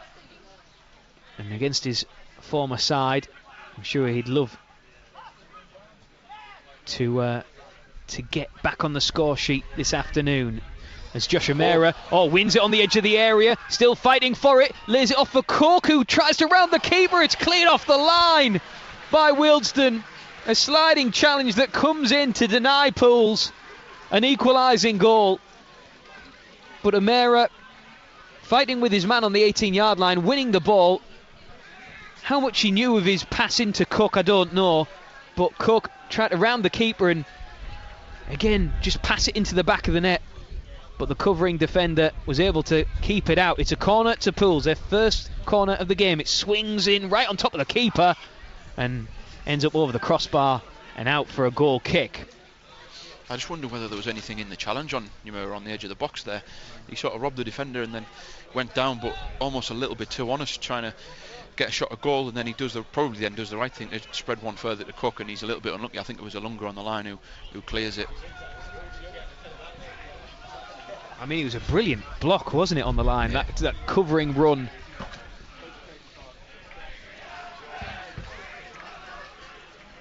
But the block on the line keeps it Wealdstone 3, Hartlepool United 2. As Pools win it back with Gray. And then he gets hacked down, but the referee says that Wealdstone won the ball. Alarakia now going back to Mundell Smith towards his own byline. He's fighting to keep hold of it, and Pools get the throw in. And of course, Wealdstone played on Tuesday night against Billericay Town in the FA Trophy, while Pools have had the full week to prepare for this. So you do wonder, if the longer the game goes on, how much that will play into things. Yeah, just like the message said with the might tire. Absolutely. O'Meara. It's a foul throw, would you believe it, from Kieran Brennan. Not often you see those, is it? It's up there with being offside when you look along the line. Foul throw. Yeah, it's not. Should not happen, should it? It is not good, is it?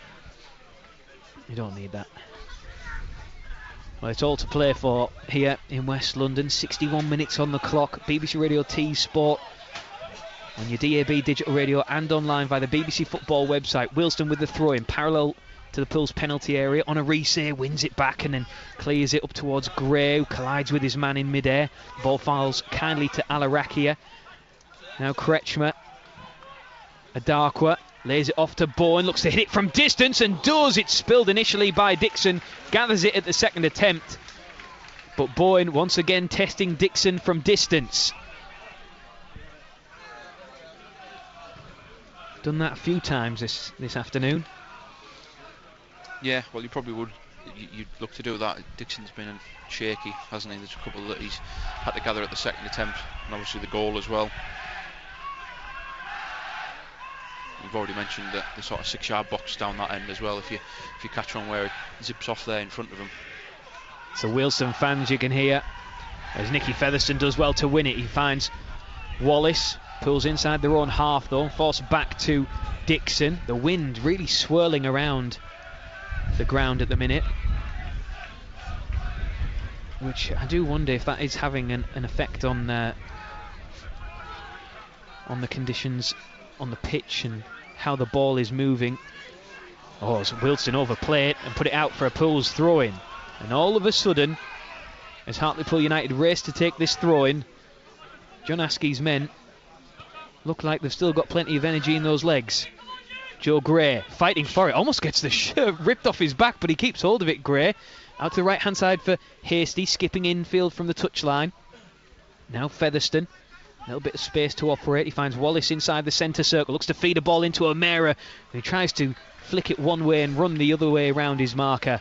Instead, it goes through to Marcus Dewhurst in the opposition goal away to our right-hand side.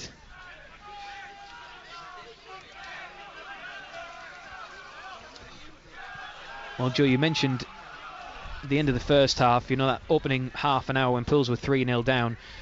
It's flirting with being the type of game that could see a manager lose his job, but what does the reaction do if they can actually see this through? Hold that thought, because Alaraki has gone the long way around Hasty. Hasty gets back at him, and it's a free kick to Wealdstone right on the 18-yard line. It's a strange one to give, particularly given Gray just a minute ago almost had the shirt off his back and it hasn't blown up. Yeah, it's a good point. But it is a free kick to Wealdstone. Kretschmer is going to take it.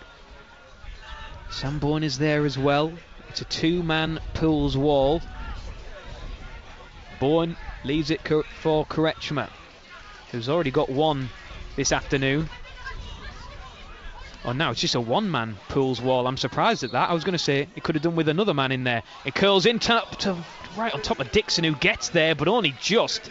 There's a real mess of a collection, because there was a collision in there as well. He actually did quite well there, because I think Brennan tried to hook it clear, and it was one of those where any sort of touch and it could go in. He had to be brave, didn't he? Yeah, he did. To get down to that. As Pools look to win it back on the halfway line, and they do, but it falls kindly for Obiro. Goes back to Dixon, looks long for Cook, who's racing away down the left-hand side to try and keep the ball in. Jack Cook has the beating of him, and the referee, oh well, Callum Cook has talked himself into a yellow card here. And as we often say with Callum Cook, he does have that in him. Sometimes he is his own worst enemy, isn't he, when it comes to his name getting put down in the referee's book. Yeah, I think he did it last week, didn't he, on the goalkeeper, when a chance escaped him and he went and barged into the keeper a little bit, didn't he? I wonder if he's looking for Boxing Day off. I only joke. I joke. There's that story of Mark Schwarzer, who recently revealed that there was 1 or 2 Borough players in his time at the club that would often get suspended, ironically, right in time for Boxing Day. Oh, a sliding challenge from Mani Onarise there, who goes in hard on his man on the halfway line. I suspect that is just going to be talking to. It might be a yellow, but I don't think it's going to be anything more than that. The referee has the yellow card in his hand. So Mani Onarise, the latest name in the book from a Pool's perspective. And the game has just got a little bit scrappy, hasn't it? It'll suit Wealdstone how the game's gone in the last 5 minutes or so. I think the Diasuri's injury's taken a little bit of the sting out of Hartlepool. But there's still time. What's the clock on there? 67. So yeah, still plenty of time for them. Free kick to Wealdstone, just short of the halfway line. Charles looks to clip one into the Pool's penalty area, but Dixon quick off his line to gather that one.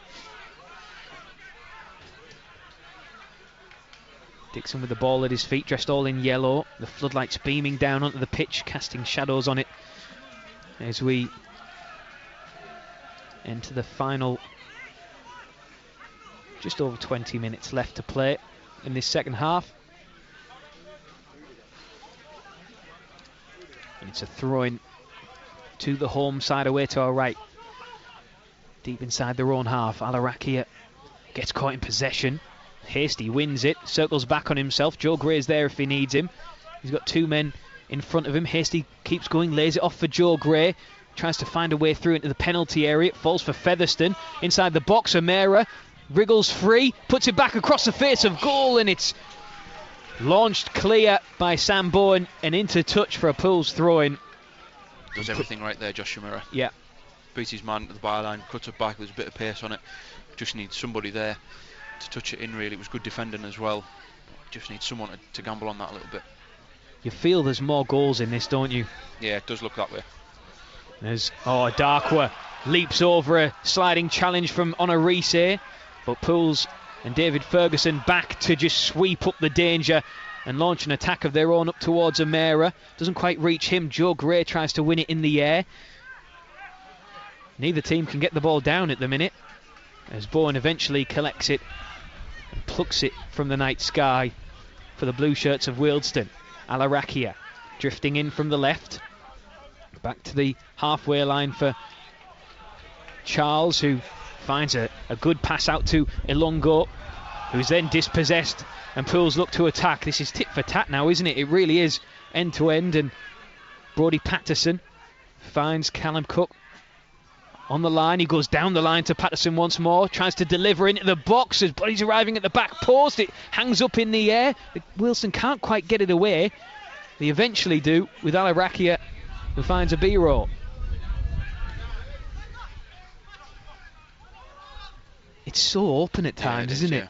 It's really opening up, and Hasty has nicked it, skipping infield, and then just gets dispossessed. A sliding challenge from David Ferguson wins possession, but it's straight back to a blue shirt of Wealdstone.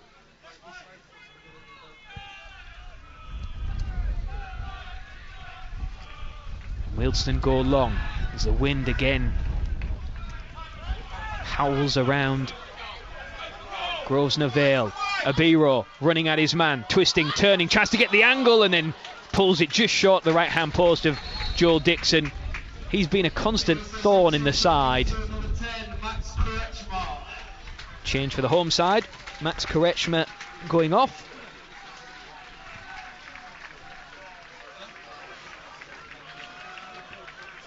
He gets a round of applause for his goal. Nathan Ferguson coming on to replace him.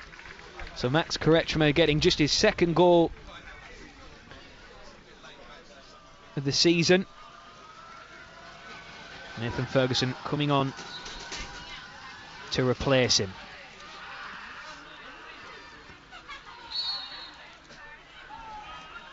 "70 minutes have elapsed. Wealdstone 3, Hartlepool United 2.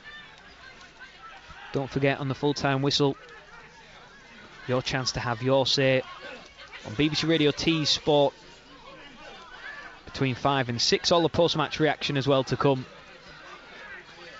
And if you're heading out, maybe you're making the journey to go see family this Christmas, wherever you're going, whatever you're doing, you'll be able to find all the post-match reaction the views and interviews on @BBCT Sport on X. Whatever the full-time result.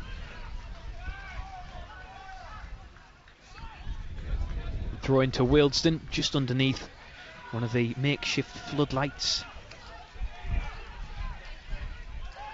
And it's going to be Brooklyn Alunga who has this arching long throw, and he's utilising it now, headed away by Wallace, just away from Joe Gray, so back it comes from Wealdstone, down the right hand side to Alunga, who tries to collect the ball out of the air. Pools just have to put it out for safe keeping. It's another throw to the home side as Alunga dries the white ball with the front of his blue shirt. In it comes once more, right to the front post, headed out by Wallace, collected by Cook, who thumps it up to the halfway line. And Wealdstone able to collect and usher it back to Marcus Dewhurst, the Wealdstone keeper, dressed all in green. He goes long, looking for a Darkwa, does well to make something of that. Now Alunga to Bowen. This looks like danger. It's a chance for Wealdstone inside the area, but good defensive cover from Ferguson, who just stands his ground, and he picks out a pass to Josh O'Meara, who traps it on his chest, and then there's a wayward pass there from Callum Cook, who apologises to his teammates because Joe Gray was in over on this near side, but Cook instead got his calculations all wrong, and Wealdstone have it inside their own half of play. Ashley Charles back to Mundell Smith.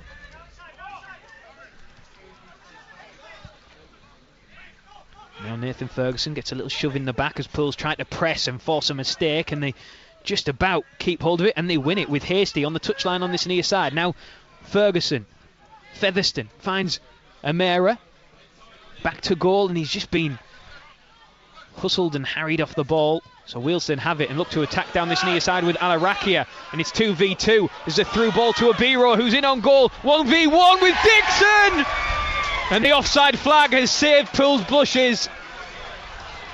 Abiro offside, and Hartlepool United live to fight another day. Yeah, it looked as though he went early. I think it was Featherstone who he immediately looked across the linesman. He was confident that was going to be flagged offside. But it's a high line now, isn't it? The Ibiro in particular is threatening a little bit, with a bit of pace in behind.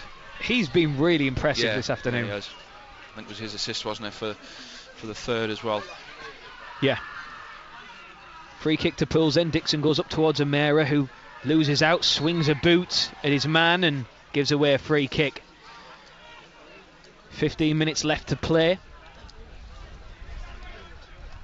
Considering Pools scored 2 goals in the space of 3 minutes, 15 minutes is an age, isn't it? A lot can happen in 15 minutes. Yet more changes being readied from the Pools bench.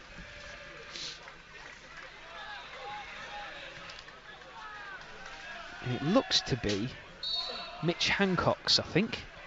And it is. Mitch Hancock's is going to come on. He is going to replace Kieran Wallace, who goes off. Thoughts on Kieran Wallace this afternoon, Joe? It's kind of passed him by a little bit, hasn't it? There's not a lot that's kind of gone through him.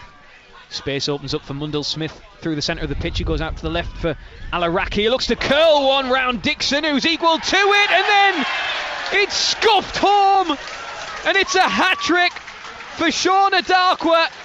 The initial save from Dixon was a good one, but it fell to a blue shirt, and that blue shirt was a Darkwa, who, as he's done all afternoon, made no mistake and was able to fire in to make it Wealdstone 4, Hartlepool United 2. Yeah, straight from a substitute as well, which will frustrate John Askey, but you would imagine 15 minutes ago that will probably be it. Hartlepool, they've gone off the boil a little bit since that Deosuri injury, haven't really been able to adjust to it, and there's a couple of times they've got in down this left hand side, whether it be Abiro or Alarakia, and it came from him. It was a good save initially, but Dixon pushes it out into an area where he probably shouldn't. Might be doing a little bit of disservice because that was going on target as well, so he had to deal with it. And Dark was there to convert into what is an empty net, really, isn't it? And like I say, that'll probably be it, unfortunately. It's a hat-trick for Adarkwa. It's misery for Pools. Unless there is yet further twists to this game that has pitched and booked throughout the afternoon. At times, Pools have been banging on the door looking for an equaliser. At the start of the game, they looked completely lost and all at sea. Abiro looking to pull the strings once more, finds Nathan Ferguson, right-hand side of the penalty area. He's got David Ferguson with him, and Ferguson blocks that, and out for a corner. Wealdstone's 6th of the game.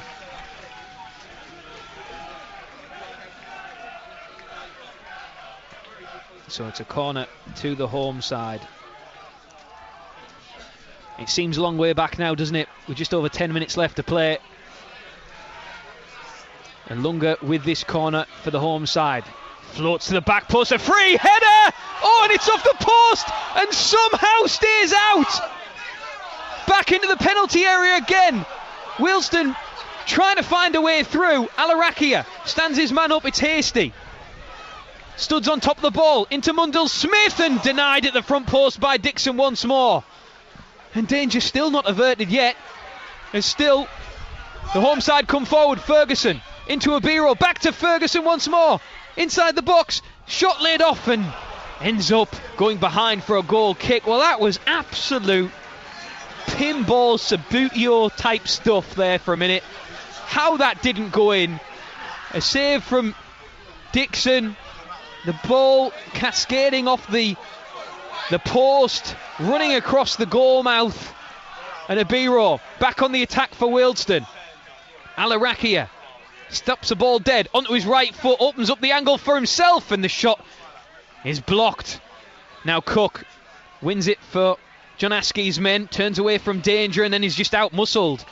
A ball over the top is a hopeful one for Pools, as he goes out for a throw-in in the end. 78 minutes on the clock. Now Joe Gray leaves it for Featherstone inside the centre circle. Featherstone wants an option. Hasty looks to provide it on the overlap. I think Hasty's carrying a knock. He seems to be moving very heavy. Joe Gray into Cook.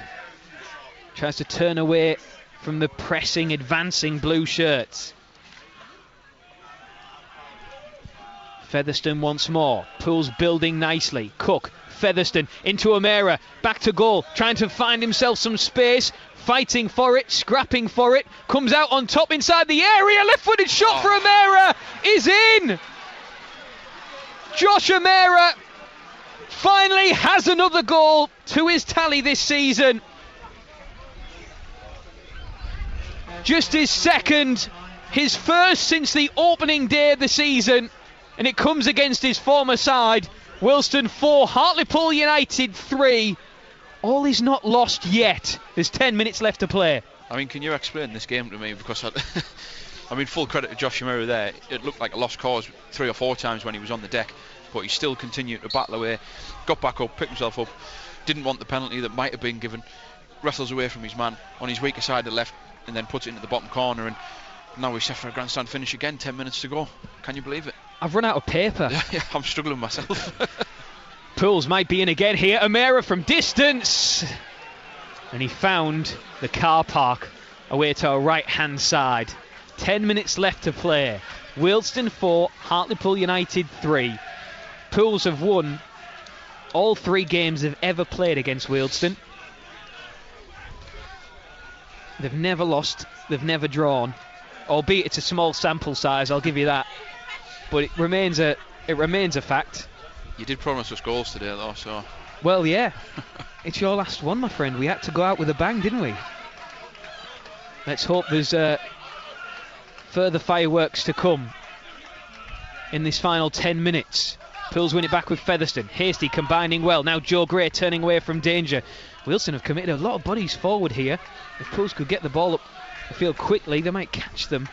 There is an ocean of space in the centre of the field. As Mitch Hancock's gets his cross away somehow. O'Meara slides in, a shot from Cook, which arrows narrowly wide of the left hand upright. And it remains Wealdstone 4, Hartlepool United 3. This is a bonkers game.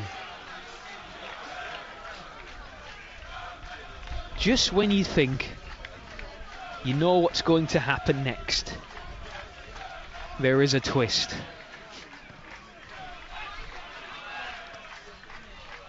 One thing's for certain, don't touch your radio. You've got 9 minutes or so left plus stoppage time. If dinner's waiting, it can wait. It is a grandstand finish, as Joe Ramage described. It falls for Nathan Ferguson. The shot on the volley is over the crossbar, way to our left-hand side. It's a Pools goal kick. Still feels like there's another goal in this. It does, doesn't it? It really does feel like there's perhaps just one more. And you can't call it either, can you? It could go either way. The goal kick from Dixon goes all the way to the byline. Mitch Hancock's is fighting for it, but not able to get near. And Mitch Hancock's has gone in on his man off the ball there, so it's a free kick to the home side. Just up from the corner flag over on the far side of play. 82 minutes on the clock. Wealdstone 4, Hartlepool United 3. On what has been an incredible afternoon. It's also been an incredible afternoon for Barnet in the National League. They're leading Boreham Wood 6-0. And at Barnet is where Josh O'Meara scored his last goal for Pools. Until tonight, when he scored against his former side to make it 4-3. John Askey's men fighting to find an equaliser in the final 7 minutes. Wealdstone have it inside their own half, all the way back with their goalkeeper Marcus Dewhurst. Takes a touch outside of his 18-yard box and launches it long. Kieran Brennan is underneath it and heads it out into touch. Throwing quickly taken. Mundell Smith has it on the touchline. Pools are able to intercept. Gray and Featherstone combining well on the halfway line. Now on a Risset. Joe, get thinking about your BBC Radio T-Sport man of the match. As Pools pick up a loose ball in midfield. Cook, centre of the field. Finds Gray out to this near side for Hasty. What can he provide? He's been tricky all afternoon. Hasty, left-footed shot is tame in the end. Just trickles into the thankful arms of Marcus Dewhurst in the Wealdstone goal. Well, at the minute, Wealdstone are heading for their 4th straight win in all competitions. And they will, if it stays like this, maintain their incredible record at home, which stands at just 1 defeat on home soil all season. Only Barnet and Chesterfield have bettered that, and it is certainly a club that are doing very well with what they have, Joe. Yeah, I mean that in itself is an impressive start, and it tells you that this was always likely to be a difficult afternoon, but that still doesn't legislate for what we saw in the first half. You still can't perform like that away from home, whether it's a good home record or not. But yeah, I mean, full credit to Wealdstone for what they're doing, like you say, with the resources. I think 24 of their 29 points have come here, so it tells you all you need to know about them. Well, somebody's got a National League football for Christmas, as Wealdstone just cleared that one into touch. Mitch Hancock's trying to turn his marker on the edge of the area. Oh, the rebound might fall for Featherstone on a Risset. Has to control it. Ferguson, all one-touch passing from Pools, trying to find a way through. But Sam Bowen has it for the home side.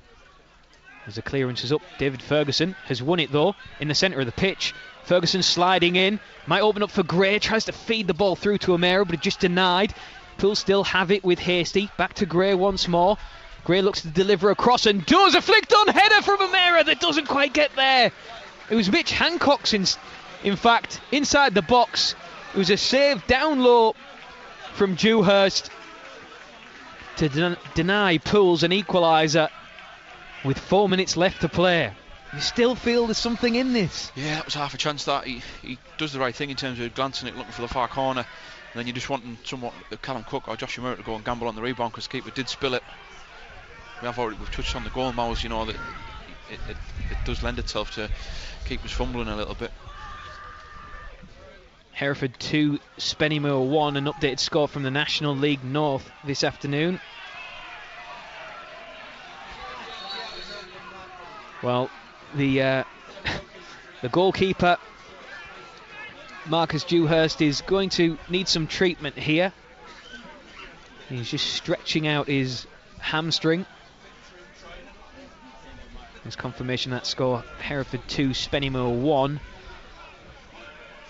And now the Wealdstone keeper is getting some treatment inside his own penalty area, so that allows for both sets of players to go over to their respective benches and get a final team talk. It's almost like what you see before extra time or penalties, isn't it? It is a timeout effectively, and both managers now having some time with their players to try and inspire them across the line one way or the other. I mean, you don't know how big a few minutes these could be for John Askey, to be honest. A result like this is only going to worsen the problems. And just a quick look at the league table. I know there's the majority of teams below them are getting beat, so it doesn't affect things too much, but we're talking more about relegation battle than a playoff race at the minute, aren't we? So results like this aren't going to help things like that. No, and no matter the how many goals Pools have scored this afternoon, it's that start that could potentially cost them. Yeah, I mean, how many times this season has it taken them to be a couple of goals behind before they have started in games? Abiro wins the ball and keeps it well. Sam Bourne now for Wealdstone, midway inside the Pools half. Cook tracking back and wins a throw-in. And the referee just holding up play because there's going to be a change for Wealdstone. So off goes Sean Adakwa. He leaves with the match ball. Almost doubled his tally for the season. He had 4 before this afternoon. He's now got 7. Corey Andrews coming on to replace him. So a like-for-like replacement there. Sean Adakwa had 2 in his last 3 coming into this afternoon. Scored against Dagenham and Redbridge in the last National League game. He's now got 5 in 4 after his hat-trick this afternoon against Pools. In Wealdstone 4, Hartlepool United 3. We're in the 89th minute. Pools are looking for an equaliser, and they're in possession. A shot from distance, which goes in!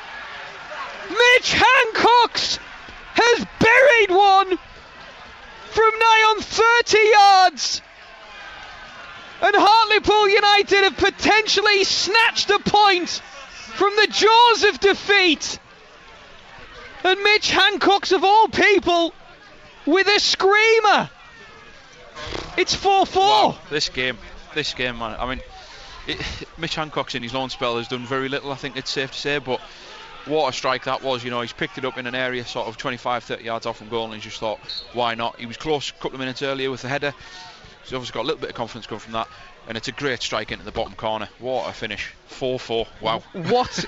What is life? What is happening? This is a ridiculous game of football that we're seeing here this afternoon. And a goal, Mitch Hancock's, I'll say it now, he won't score a better goal in his career, Mitch Hancock's. That was an incredible strike from distance. It was 30 yards plus, left hand side. It was low, he hit it hard, it moved fast, didn't it, through the air. And it caught Marcus Dewhurst out. He'll be asking questions of himself, I'm sure.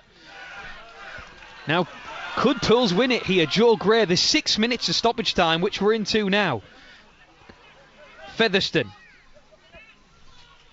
Now to Brennan. Fans in front of us of Wealdstone can't believe how this game is. It should have been home and hosed by now. Yeah, they should. And that's why you do give Hartlepool credit, as much as the performance is rightly going to come under criticism. They do show a bit of fighting spirit. As Dewhurst comes out right to the edge of his 18-yard line to collect that. Full time as Darlington have been beaten in the National League North. Darlington 0, Bishop Stortford 2.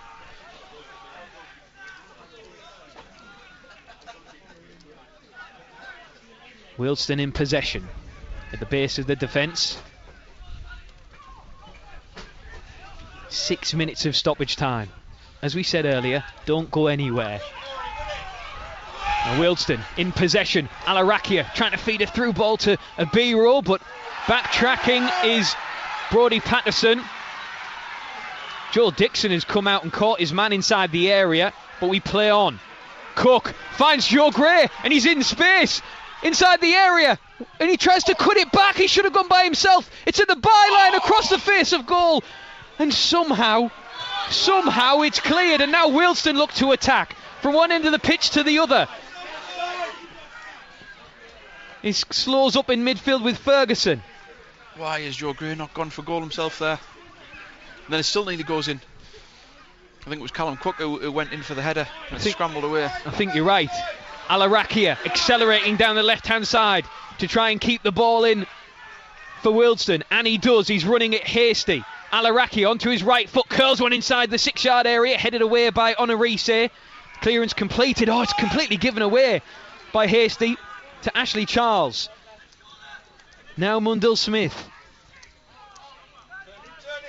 Abiro trying to turn his man into Mundell Smith at the angle. It's saved low down by Joel Dixon, who does well to deny the home side. It's still 4-4, and Wealdstone have a corner. Wealdstone's 7th corner to Hartlepool's 1 this evening. It's going to be an in-swinger. 3 minutes of stoppage time left to play. Plenty of bodies at the back post. The referee watching closely for pushing and shoving. And he blows up here because Joel Dixon is having a shoving match on his goal line with Corey Andrews. We're in the 94th minute. Mitch Hancock's and Corey Andrews now also getting involved in some pushing and shoving. The corner still waiting to be delivered from the left side. An in-swinger. It's right on top of Dixon. It's headed away by Honorise, but there's no out for Pools. Alarakia picks up possession. Turns his man. Faces goalwards. Squares it off for Sam Bowen, who we know can shoot from distance. This time he just lifts it into the penalty area. Mundell Smith back across the box. The shot takes a deflection and goes behind for another corner. Wealdstone really cranking up the pressure now on the Pools goal. We're into the final 60 seconds of stoppage time. Everything's gone out the window here, hasn't it? It's kitchen sink time from both teams. Fine margin stuff in the final moments. The corner swung in, headed away by Honorise, flicked on by Cook towards Joe Gray. Back to the halfway line. Ashley Charles thumps it long into the penalty area. Joe Dixon punches it away. He ends up down inside the box. Wealdstone have it. Alarakia, left hand side of the penalty area. His shot is wide of the mark. And we are into the final 30 seconds.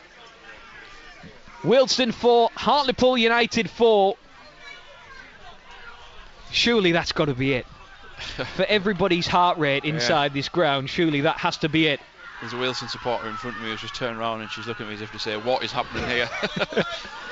Pools forcing pressure on. Marcus Dewhurst doesn't get his clearance further up the pitch as he would like. Alarakia collects the ball, gives it back to his centre-back in Mundell Smith. And there is the full-time whistle Wealdstone 4, Hartlepool United 4.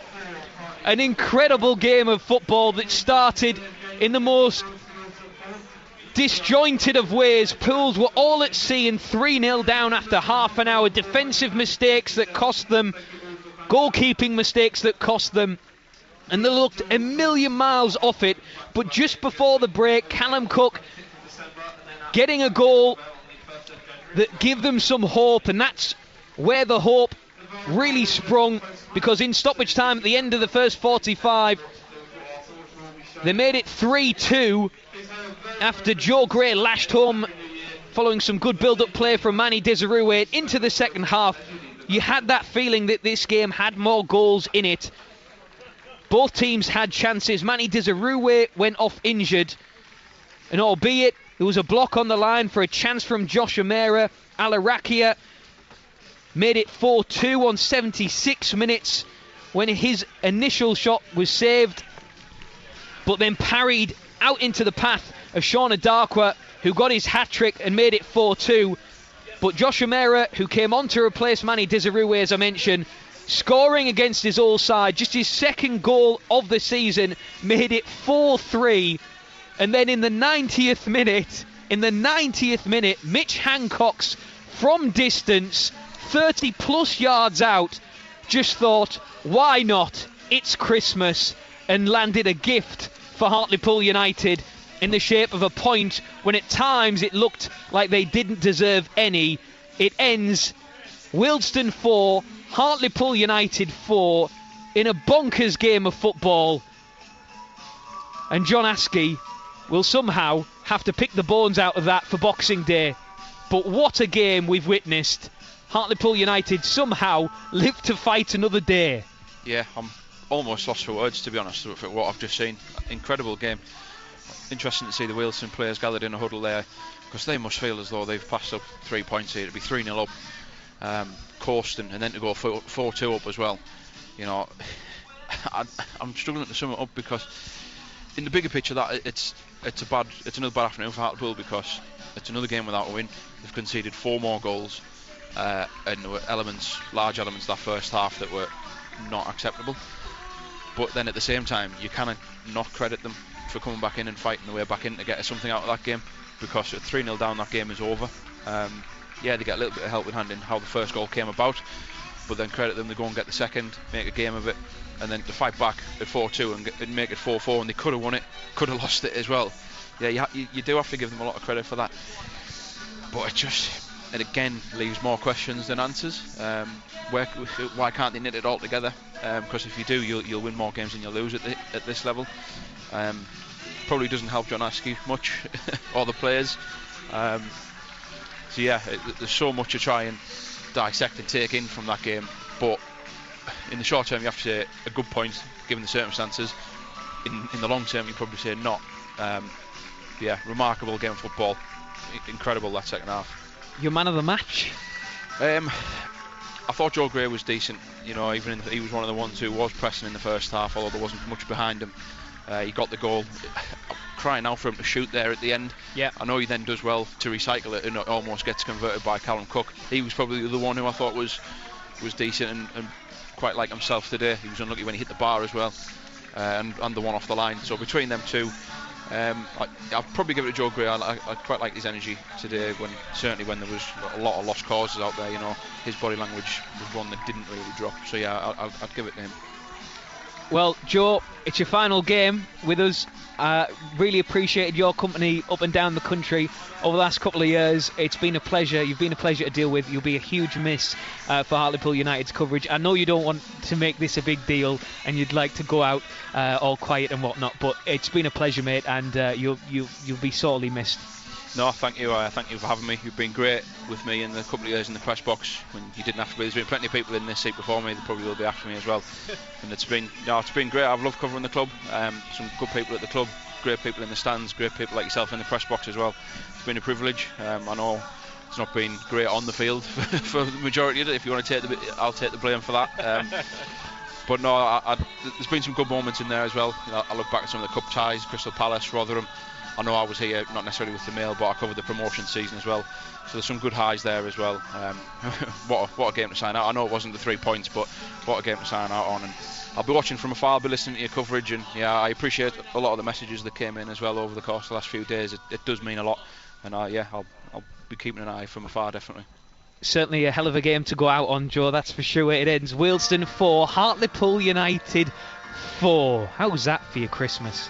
I'm lost for words, and that doesn't happen at all. Joe, wanted to say a massive thanks from the rest of us as well for all your help over your time with the Mail. Really appreciate it.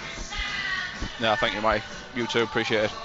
Happy days, happy days. I mean, where do you start with John Askey with that, Rob?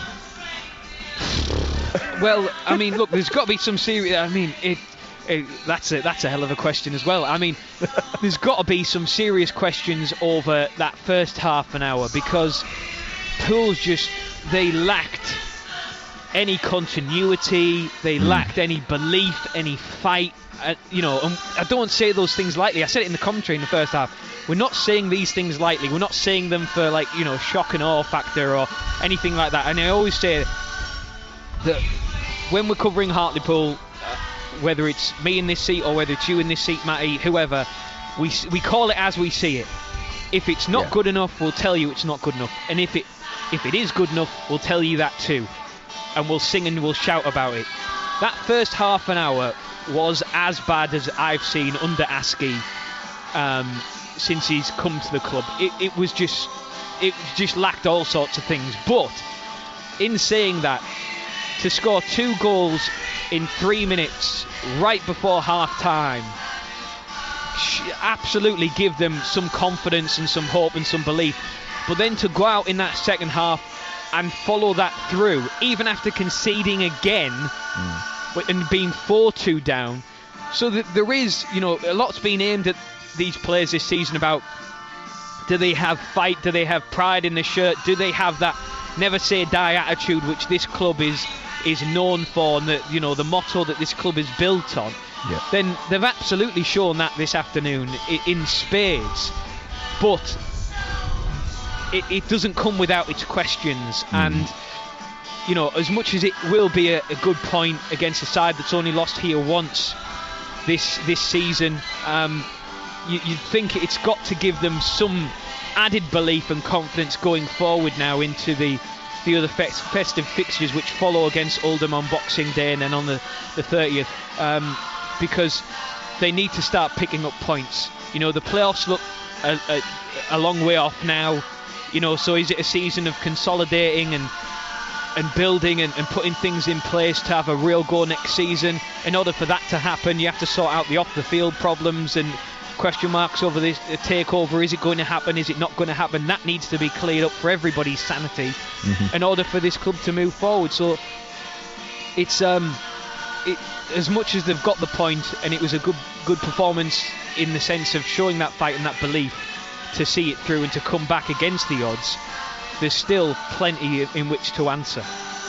Well, Rob, Joe, thank you very much. Brilliant as ever. Merry Christmas to the pair of you. Merry Christmas, mate. And hope you enjoy it. back. And yes, thank you. There is that as well. That'd be my Christmas present, so we can get back home without a diversion. Before Please, midnight. Santa, if you can make it happen. Yeah. Nice one. Thanks very much. Rob and Joe there down at Wealdstone. I tell you what, Poolies, pick the bones out of that. Rob will attempt to with John Askey over the next half an hour or so, fingers crossed. We'll try our best to bring you it before 6.